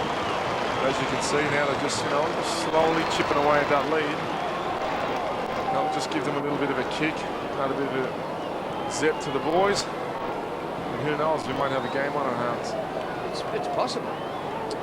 Well, it's always almost got to the stage, though, where Melbourne can't allow St Kilda to kick another goal if they're to win the match.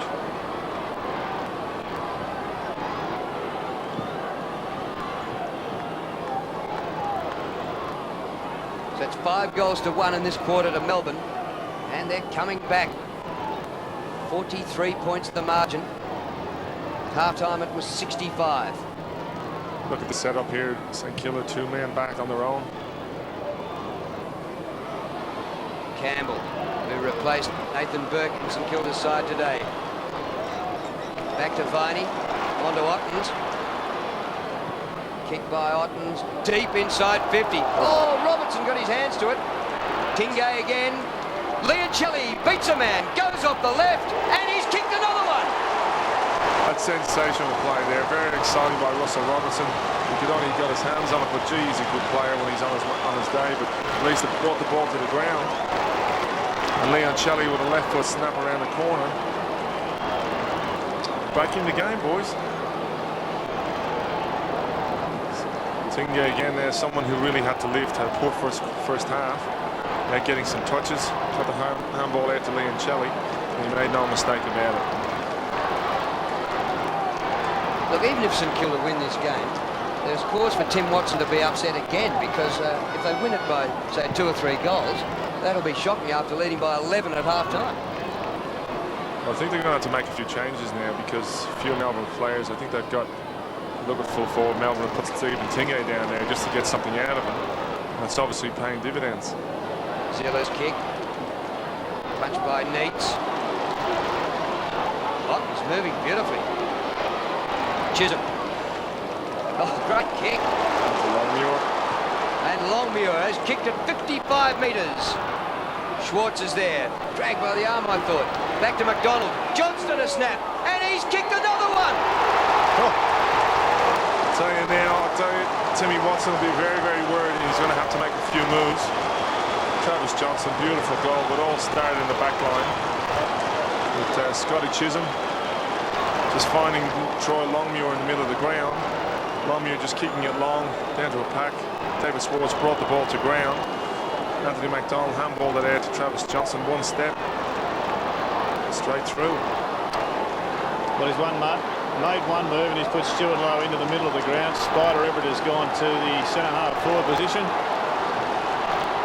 As the Demon faithful continue to urge their players on. Tough to get the ball out of there. The umpire will have to ball it up again. In this quarter, Melbourne have kicked 7 goals, 1 to St Kilda 1-3. That was after they were absolutely flogged in the first half. 4 minutes remaining to half time, and there's a game on here. And once again, it's Rob Harvey coming up with the centre clearance.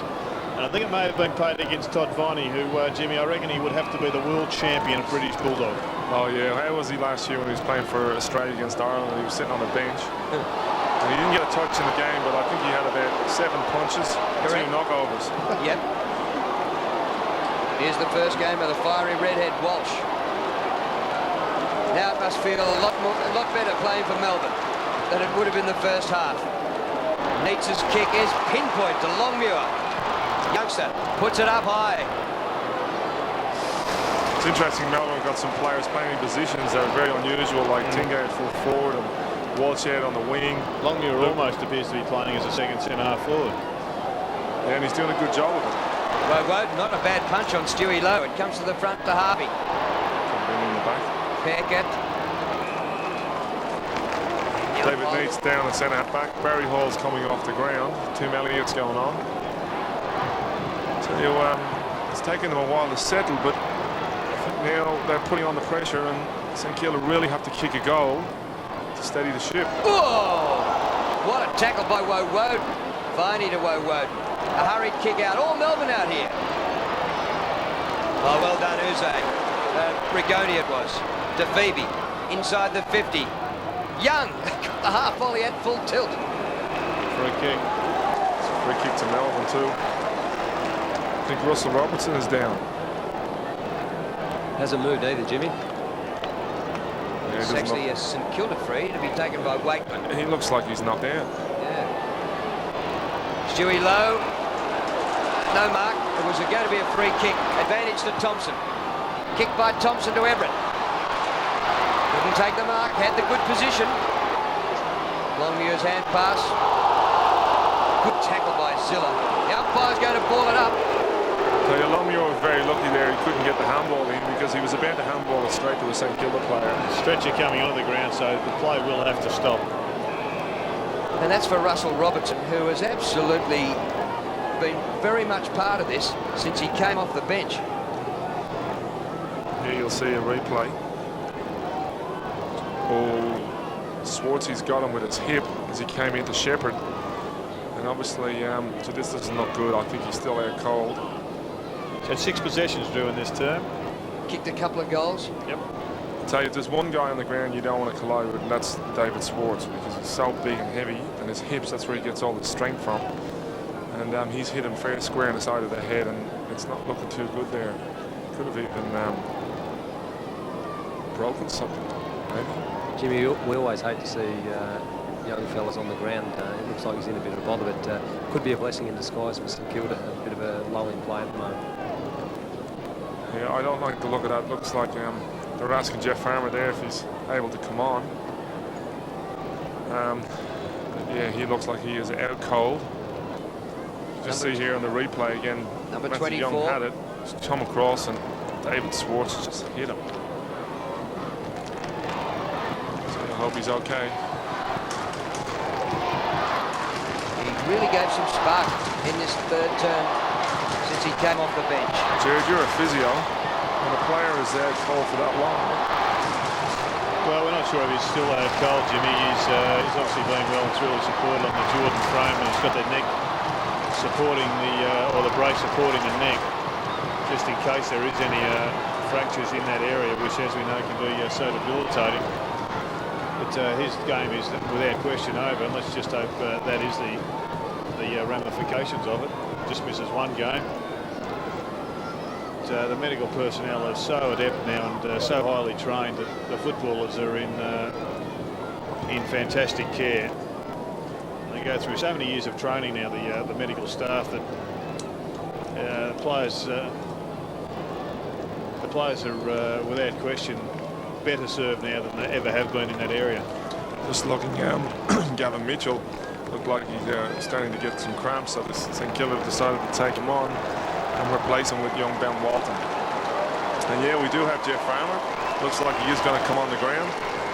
So obviously the shoulder's not that bad, and yeah, I'd have to say that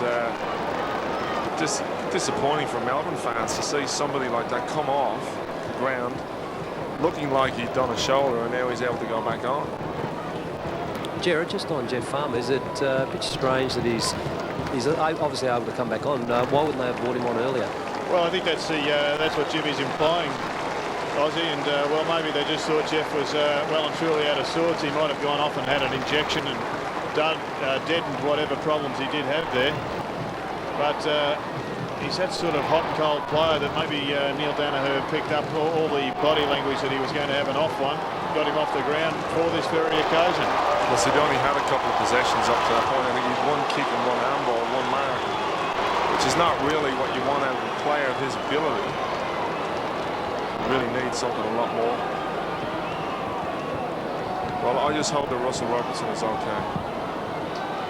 He did appear to be talking just before he disappeared, so he's certainly not out to it, which is something. Here's Ziller in the forward pocket. Slung off his hand pass. Ball stays in. Cleared by Longmuir, but not cleared. Play on, says the umpire. It didn't go 10 metres. It's tough. This hardly looks like the same game that we saw in the first half. I think the St Kilda supporters looking for a free kick there. Todd Viney came in from behind and hit it pretty hard. Well, though, didn't he? Because he twisted him just at the end. Very good. Stephen Baker just getting used to the pace of league football, living a bit of a shrug. Everett gets a goal.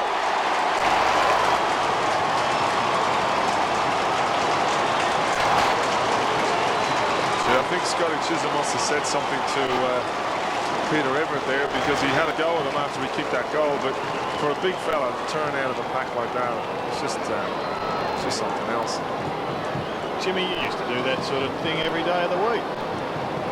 Not on your left foot. Not on my left, not in the last couple of years. What a goal to Spider, who stemmed the tide here for the Saints. They needed that.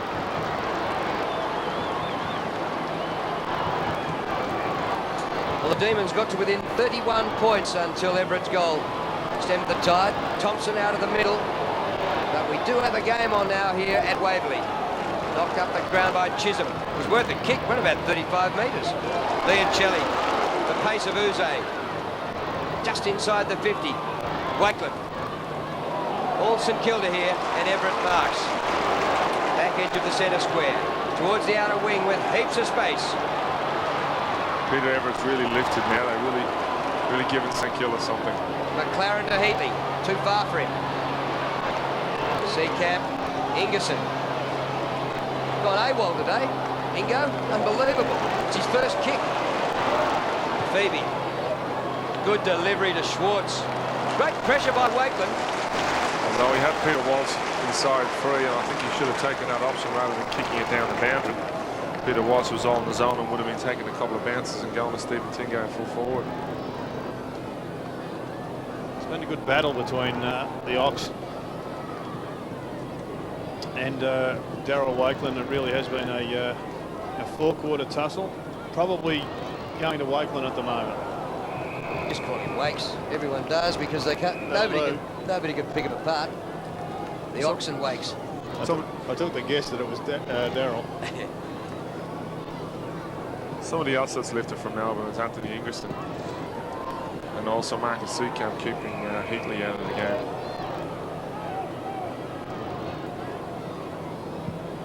In the last minute of the third quarter. Could Melbourne possibly keep this revival going in the last term? Oh, great play, Thompson. Harvey was out, came back into the field of play to take the hand pass. And he's still there.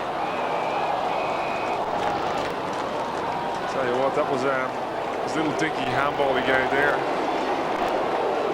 Scotty Chisholm being warned by the umpire. Obviously, he's playing the game like He's stirred Barry him up, Hall. the Prince. Yes. There's the siren for three-quarter time. A comeback that Melbourne really needed. Is it enough to be the launching pad for an impossible victory? Ingerson with a wry smile. He's had about 2 possessions for the game. Farmer's back on and a bit niggly. We thought we'd seen the last of him. We thought we'd seen the last of Heatley. But they both had bigger comebacks than Lazarus here. He'll be back on the field of play. So the final quarter about to get underway. Otton's number 37 crashed through the centre circle. Demons go forward inside the 50. Out of defence by Ryan. Here's Ottens once more. Looks as though he'll be a player. Oh, Young attacked the ball well then. Out wide to Traianides. Dashes over the wing. Now to half forward. Didn't really aim it at anyone in particular that I could see. Mitchell. Brown. It's been good, Tony Brown. There's a goal to start the last term.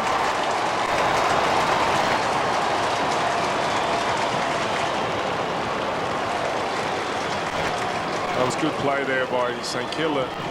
What you'll see is Scotty Chisholm sort of committed himself to the man and really left a big gap. As you see here, Marcus Seacamp put Heatley under pressure. Gavin Mitchell got the ball. Chisholm should have stayed where he was and shut down Brown, but he didn't, and Brown just swooped in and kicked an easy goal. So Brown gets his first goal. The Saints had an onslaught in the first half. They kicked 8 goals to 1 in the first quarter and led 13 goals to 3 at half time. The game was all over. We were thinking, how many did they win by? 100 and how many? But then Melbourne came back in the third quarter with 7 goals to 2. To make a game of it at the last change, but they probably needed the first 2 or 3 in the last quarter. And St Kilda's opening goal might be a killer. Oh, good mark by Heatley. It's a fair comeback for him just to be out in the ground. Oh, he was cracked over the head accidentally by Seacamp's knee, and it just opened up his forehead, and we thought, well, we'd seen the last of him. He'll go off and get plastic surgery. But he's back.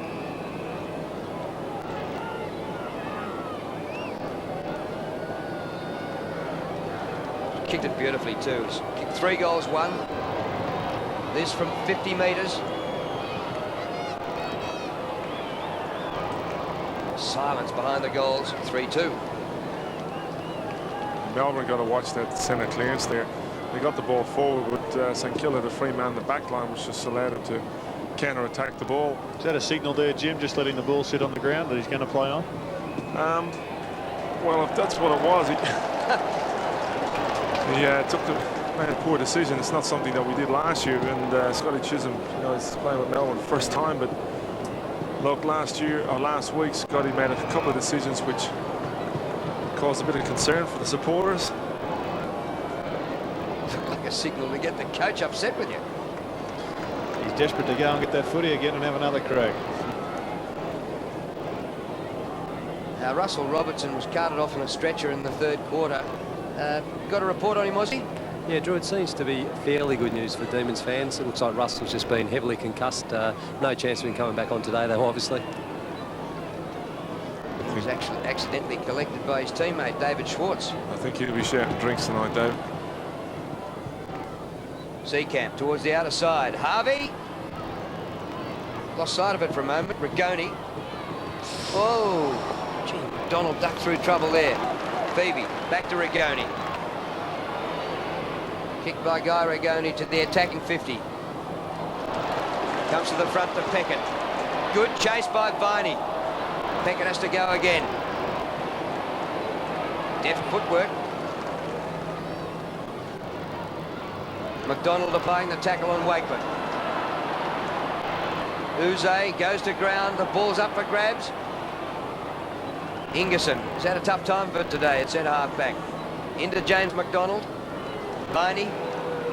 Melbourne need about the next 4 goals. Kick by Todd Viney. Just blazed away. Johnston almost helped him out with a freak mark. Hutchton. See, that's where Melbourne really need David Swartz down there. Came up the ground, and David standing in the centre of the ground while St Kilda got a 2-on-1. Tingay alone in the square. Matthew Phoebe's kick in that direction. Free kick. Free kick. We can both be an umpire here, Jared, no worries. Well, I bet 30,000 St Kilda fans disagree with us, Drew. No, definitely a front on charge, not playing the ball. The skipper coming off the ground and replaced by McDonald. I don't think there was that much choice at that stage, Jared. He was either going to mark the ball or get a free kick. Yeah, for sure. And there's Gary Hardiman, a great player for Melbourne in the 70s. Wore Greg Healy's old number, didn't he? Tingay for goal. He's pretty close in. Has he pulled it back far enough? No. He's missed. It's not good. Melbourne really needed that goal. Not to be any threat in this quarter. So the Saints have added 1 goal, 1 in this last term, and Melbourne just that behind. Young's kick in. See with the kick-outs with St Kilda, Melbourne are conceding the 2 pockets, but they're also, in that case, they're allowing St Kilda to take a mark on the half-back line. Young showed Tingay the ball and said, "This is where I'm going with it." Stewie Lowe has taken his 15th mark for the day. No wonder Ingerson hasn't seen it much. Hutchton. Lowe again. Phoebe, well done. He straightens towards goal. Bites it luckily. McDonald. 30 metres out. On a big arc. Oh. Johnston in the goal square. Oh, well done, son.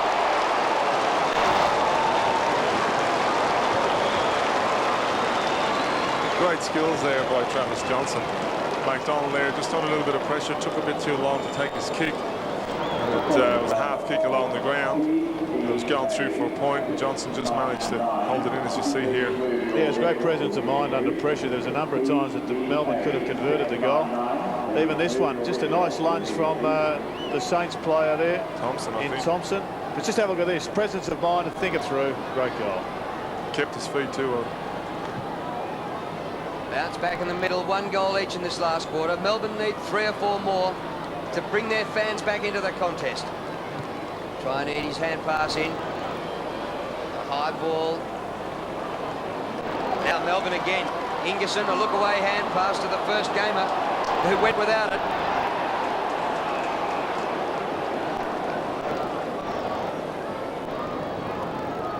Todd Viney being worked on the calves. Well, he had an interrupted pre-season, Jim. His fitness can't be 100%. No, definitely not. He had an injury at the end of last season on his knee, a bit of tendonitis, and he carried it over to Ireland, and just hasn't been able to train every week. And as you can see, he's suffering. He's playing a bit better today than he did last week. He's had about 15 possessions so far. So they'll be hoping maybe to bring him back on for the last 5 or 10 minutes of the game. Joe McLaren's had an excellent game. Away to Shane Wakeman. Hutchton and the Saints pushing forward now, going up the outer side, drawing a man, creating the loose man. Peckett to Mitchell. Mitchell, who missed last week. Well, this will be 50 metres. This was dumb football. Because Mitchell was always going to take the mark, and he was down to about probably a 25% chance of converting the goal. Now there'll be a 100% chance of converting, and that will rob the Demons of any momentum they were building. I think, Jared, you think he would have learnt the first time when he on Heatley, when he gave away that 50-metre penalty, and Heatley went down with that cut to the forward. But really, when you're down like this and you're trying to come back, you just can't give away silly free kicks like that.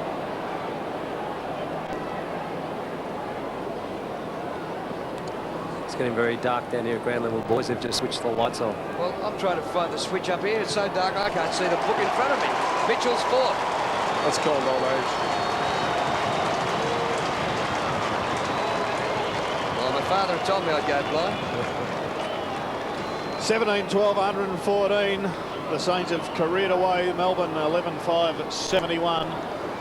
And this is the sort of stuff that makes coaches go great, Jim. Oh yeah, I'm sure Neil Danaher is hating this game at the moment. Timmy Watson will be very, very happy.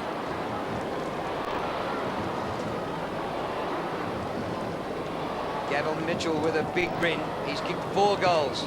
Returning to the seniors this week. St Kilda made 5 changes. One was forced by the injury to Nathan Burke. 4 players were left out after last week's slaughter in Brisbane. And St Kilda just came out and tore Melbourne apart in the opening half and led by 65 points at half-time. Back to 43 now. Thompson out of the middle. Played a top game. Look at the pass. Heatley couldn't complete the mark. Neats. Heatley, a good tackle. Back to Chisholm. Rigoni. Wide towards the outer wing. Melbourne have the numbers. Uze.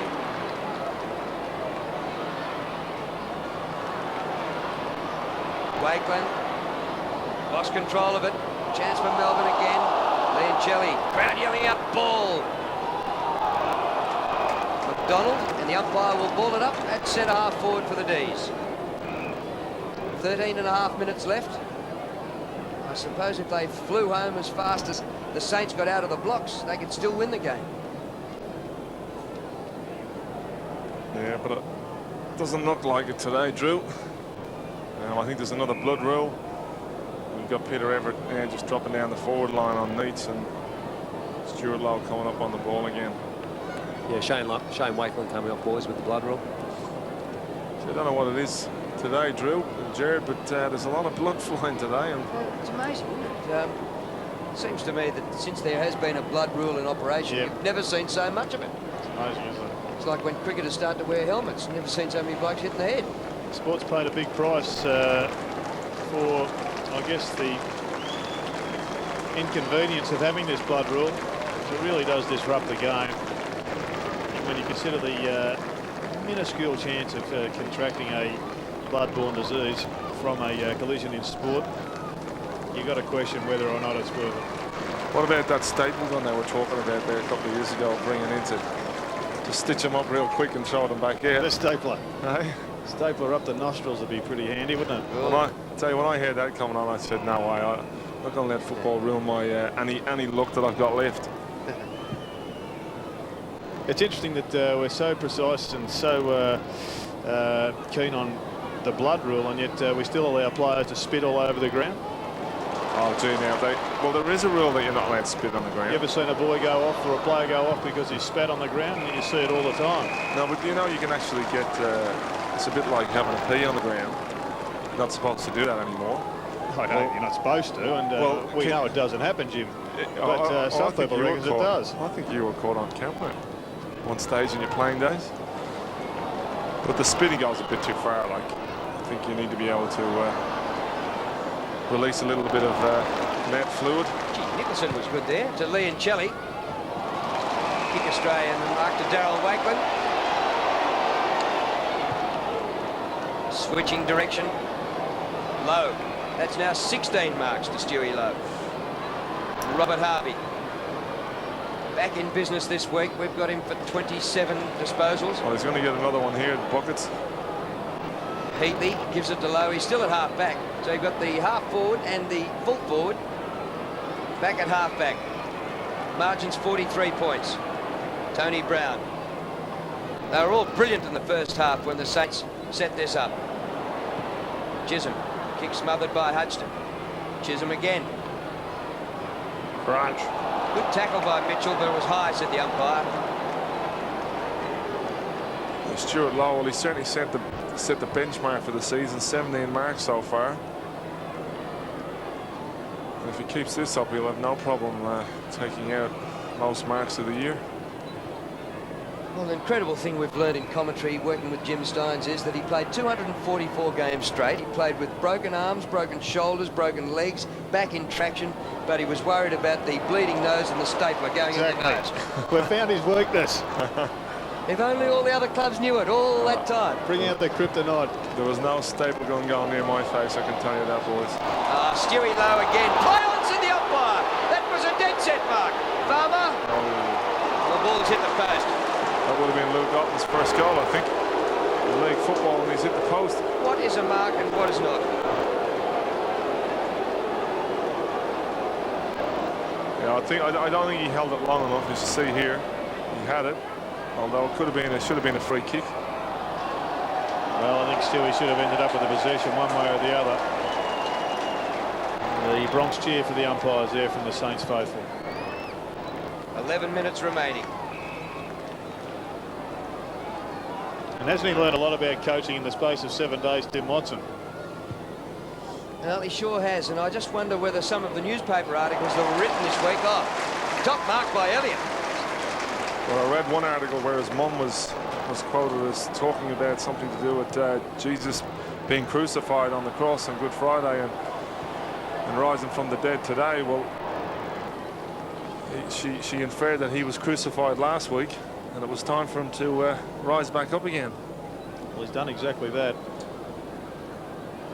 And some of the articles written during the week, I suspect might have been pinned on the wall of the change room for everyone to see. Certainly motivation for Tim, whether it was for his players. And this wound has reopened for Jason Heatley. See, that's going to be an ugly scar. Something the girlfriends and wives aren't too happy about. Character building, Jim. Well, at the moment it's up around the hairline, but as we all know, hairlines don't stay where they started. They certainly start receding. Barry Hall about to come back on for St Kilda. Bit surprised that they left him on the bench as long as they did, considering he's had such a good game. He was really good early on when the Saints concentrated on football. And Big Barry, back after a 4-week suspension, incurred in the finals last year. He was just great in the first half. And I would tell you how many goals he kicked if I could read my notes. It is pitch dark here. 3. He's got, as far as we're concerned, 1. Low. Short pass, and Mitchell. Well, he's got 4. And Francis there on his own, centre half. A bit too slow. Going back and have a shot.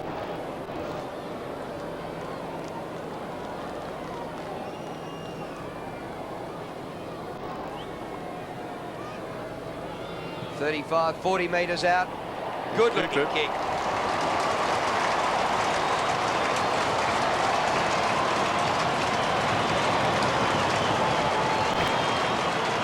That'll be 5 goals now. 5 to Mitchell. Not a bad day's work in your first game back. No, I'd be very pleased. He's obviously hit the right buttons today, Jim, and he's really turned it on. That'd be buttons, Jim. That'll be buttons. Jerry.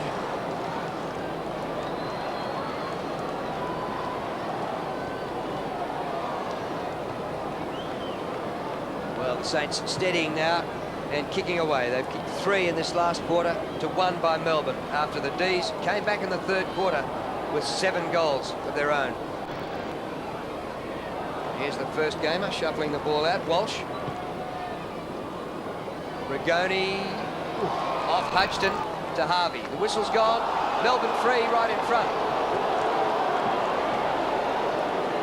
There's that Farmer's getting a free kick. I'm not too sure exactly what that's for, but this will be Jeff's first possession since he's come back on the ground. You'll see here, I think he was just shepherded out. Ryan had a fair grip of him before the ball arrived. Farmer right in front. 35 metres.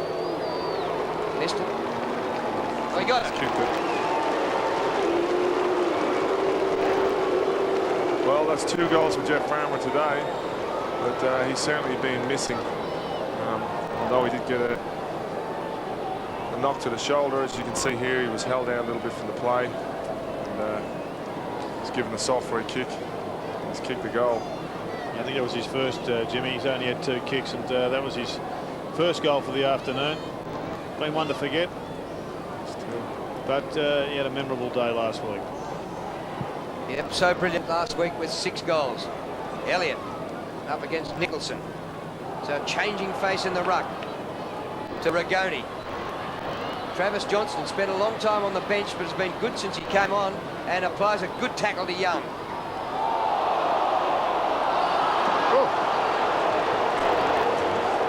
Uze takes it quickly. Farmer bumped off it by Hudson, the 2 number 8s. Not a good kick there. So you're right, Drew, it is getting that dark in here. I couldn't even read the statistic for Farmer there. Looking at Swartz. Swartz has kicked 2 goals. So even David Swartz only taking 3 marks for the day, and centre forward, full forward, you've just got to be taking more and having more influence on the game. Did your dad tell you you'd go blind? No, we were told we'd go blind for something else, Jared. It's in the goal square here, and it beats Johnson over the line in the forward pocket. I'm sure there is a light switch here, but I just don't know where it is. The Ox, David Schwartz, about to come back on for Melbourne.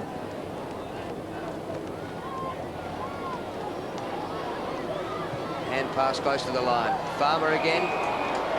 As soon as it's Easter Sunday, we're always told if we didn't pray enough, we'd be punished. Anyway, on Easter Sunday, the Saints are supposed to beat the Demons, aren't they? They're preordained. Yeah, I'll give you that one, Drew. Longmuir, clever centering kick off to Walsh. First gamer. Duffed out by McLaren, who's gone well, and does the old 1-2 and gets it back. Joey McLaren. He is lightning fast to Francis. The 1-2 might become a 1-2-3, but Francis didn't give it back to him. Brown. 8 minutes remaining here at Waverley. And the Saints, who had a percentage of 41 and were bottom of the ladder coming into this game, looked as though they had a huge percentage booster going at half-time, but have given a bit of it back. Chisholm got too much toe for Everett. Let's see what. Well, Phoebe's just taken us off the ball there and hit him on the scone. Longmuir, centering kick, a little bit too much elevation. Well done, Adamuse. Ottens. Straight up the ground. Oh, good mark. Elliott. St Kilda had players everywhere. It was about 4-on-1 there in the back line. That's one Victorian Elliott who's going all right. Yeah. Young. Well played there by Peter Walsh. He had to take a risk and leave his man. Look at this again. Three St Kilda players, Harvey and Lowe, going for the ball, not one Melbourne player in the area. Well, there's a bit of interest to see whether Stewie Lowe can get into the 20s. He's now got 18 marks. And he wasn't disgraceful last week. He took 10 in Brisbane, even though the Saints were belted up there by the Lions last week. No, I think from memory, Stuart Lowe actually took 10 marks last week. He had 19 possessions. It's good memory, Jim. Here goes McLaren again. Delivers for Hall. Bit of a screen put up by Everett.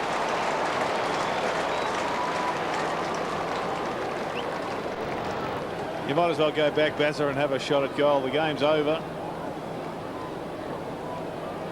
It's interesting statistics here is the most of Melbourne players taken today in marks is 4. Leon Shelley and Rigoni. Big Bazza goes for goal and kicks it across the face.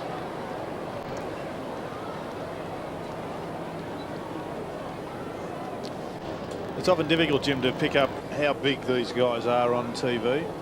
Standing next to Barry Hall.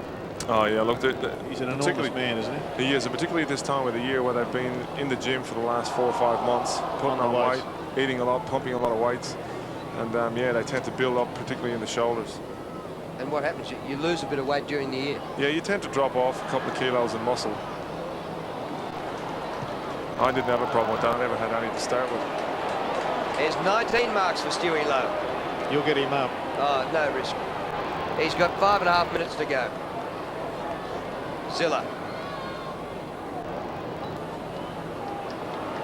Rigoni has it for the D's. Floats the hand pass to Matthew Phoebe. Rigoni gets it back. Works it on. Leoncelli. Rigoni for the 3rd time. Centres the ball. Good spoil from behind by Trianides. McDonald, you're in heaps of trouble, son. Oh, he gets a free kick held but not in possession. Schwartz goes bang and booms one.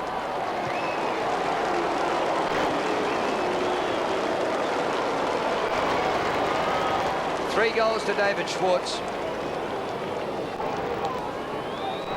It looks like Adamuse behind play has been given the a chop to the Adam's apple, and they are a most uncomfortable injury to get. This was good defence there by Trianides, but the follow-up by McDonald, and there was the free kick. It was pretty good roving, and the pace and sting has gone off the game, and the Ox just waltzed in and went long with a big one.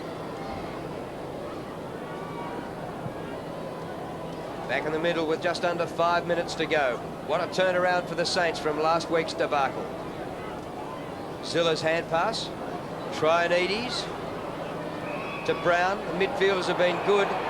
And it's easy to forget that skipper Nathan Burke is missing today with a hamstring injury. And they have just dominated around midfield with players like Brown. I tell you, Nathan Burke would have wished to have been playing his 250th game today instead of last week. Barry Hall hooked it. Free kick to Big Baz. Gets another opportunity, and I think Stewie Lowe was a little bit disappointed the chip kick didn't come over the top. Well, he's still down there on his own. I thought I called Lowe's 19th mark, but the stats have got him for 18. It wasn't a 30-metre hand pass that he marked, was it? I forget. Well, whatever it is, it's certainly a hell of a lot of marks. Would you ever count during a game? How are you going? Would you have any idea? You only know if you've had 2 or 3 kicks, and your shepherd's crook comes out, and the coach has said, "Off you come." Ball gets a goal. Well, actually, Longmuir has taken 6 marks, so Stewie Lowe has taken 3 times more marks than any other Melbourne player. It just shows you how Melbourne are going today. Not one of their big players really standing up. Well, where does this leave the Saints, Jimmy? Are they a top side? Are they a finals 8 side? Which I think they are, and I think they'll get there despite their poor start. Or are they middle of the road? Well, they're certainly shown today that they are finals team. If not, I don't know if they're right up in the top 4, but certainly in the 8. Although I thought Melbourne were a lot better side than what I've seen today. Oh, they've copped Melbourne below strength. Yeah, I think if Melbourne get players back, they'll be right. But you know, we have to have a look and see how Farmer pulls up for next week. Gee, that was a great mark there by Scotty Chisholm. I don't think he was even looking at the ball. Darryl White does that. McDonald. Almost to Harvey, but he couldn't take the mark. But they're going to get out of it. Campbell to Young. Rob Harvey, the only time he ever looks unbalanced is when he's flying back into a pack like that.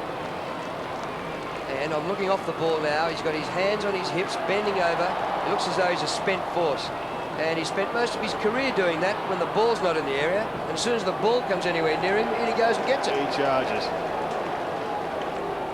Yeah, he just keeps working. He's just a workhorse. And you don't think he's doing a whole lot. Suddenly you have a look at his possessions and you go, just keeps... He's one of the most consistent. And for St Kilda supporters, Robert Harvey is playing in defence. And I think Tim Watson may be just making a statement there, Drew. Well, he kicked 2 goals earlier on when the game was really on. And in the first half, when the Saints were building up an 11-goal lead, Robert Harvey kicked 2 absolute corkers. Yeah, I was very impressed with Timmy Watson today, actually not bowing into all the cries from supporters and media people that stick these guys in for the centre bounce. Did you think he would? I thought he'd start Harvey in there, but obviously Timmy Watson's trying to establish his own game plan. It seemed to work wonders against North Melbourne and Melbourne in the Ansett Cup. He's had 1 down and maybe 2 downers against Port Adelaide as well. But he's now 3 for 5. Yeah, that's not a bad start for a debut coach. There's Robert Harvey. And how often does he kick the ball and it doesn't find a St Kilda player? This time it finds Walton. There's young Stephen Baker, an 18-year-old playing his first game. Back to Harvey. Robert Harvey started the first centre bounce of the game. He was out on the wing, picked up by Woden. Harvey's now had 22 kicks, 10 handballs, 2 marks, 2 goals. Well, a bad day's work, Drew. Just average. Hodgson, hand pass out. McLaren, he's played one of the best games I've ever seen him play. What do you think the Brownlow this year? Do you think Harvey put in another good show? Is that aimed at me? I think he'd be right there. And I know one thing, the umpires love him.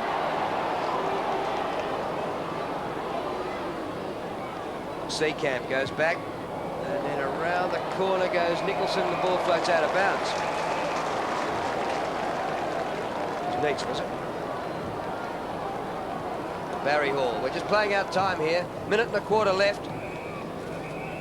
This is where it's hard when you're playing on a team that's losing by so much, with about 10 minutes left, that you're just sort of playing out the game, and you're starting to feel the bruises and the strains a lot more. You're starting to, and you know what it's going to be like when you get in the rooms. You're going to get a big blasting from the coach, and you're starting to worry about how you played yourself and whether you're going to get a game next week and all that sort of stuff. Well, the margin's now 44 points. It was 43 at quarter time. So since then, we've just marked time. St Kilda went further ahead in the second quarter. Melbourne came back in the third. But it was the start. 8 goals 3 to 1-3 in the first quarter, when St Kilda were absolutely phenomenal. Phenomenal start. Mitchell, Hall, juggler and a mark. Well, I must admit, St Kilda are good at doing that against Melbourne. We've played quite a few games out here against St Kilda over the years where they've got a good jump start on us. As you know, last year they did, and a couple of years ago in the same place out here at AFL Park, they did the same thing. Barry Hall, 35 metres out, misses to the left-hand side. But it's nearly a 100-point turnaround from their last meeting in the first semi-final last year, when the D's won by 51 points. You know, as Jared said earlier, you know, when you're missing some of your best players, particularly Jeff White, Gary Lyon, now we got Andrew Plimpton on the bench. He's a man who's not shy of speaking his own mind. And he'll be on the couch tomorrow night in Talking Footy. Might be a bad night to be on after you've just had a big win and everybody's been vindicated. Here's Peter Walsh, the young redhead, playing his first game. Not all that young, 22. I wish. Ball stopping him. There's the siren. The Saints are back in town. 1-1 after 2 games. There you are, Timmy. I knew it was not to spare last week. You're only 1 game off top of the ladder.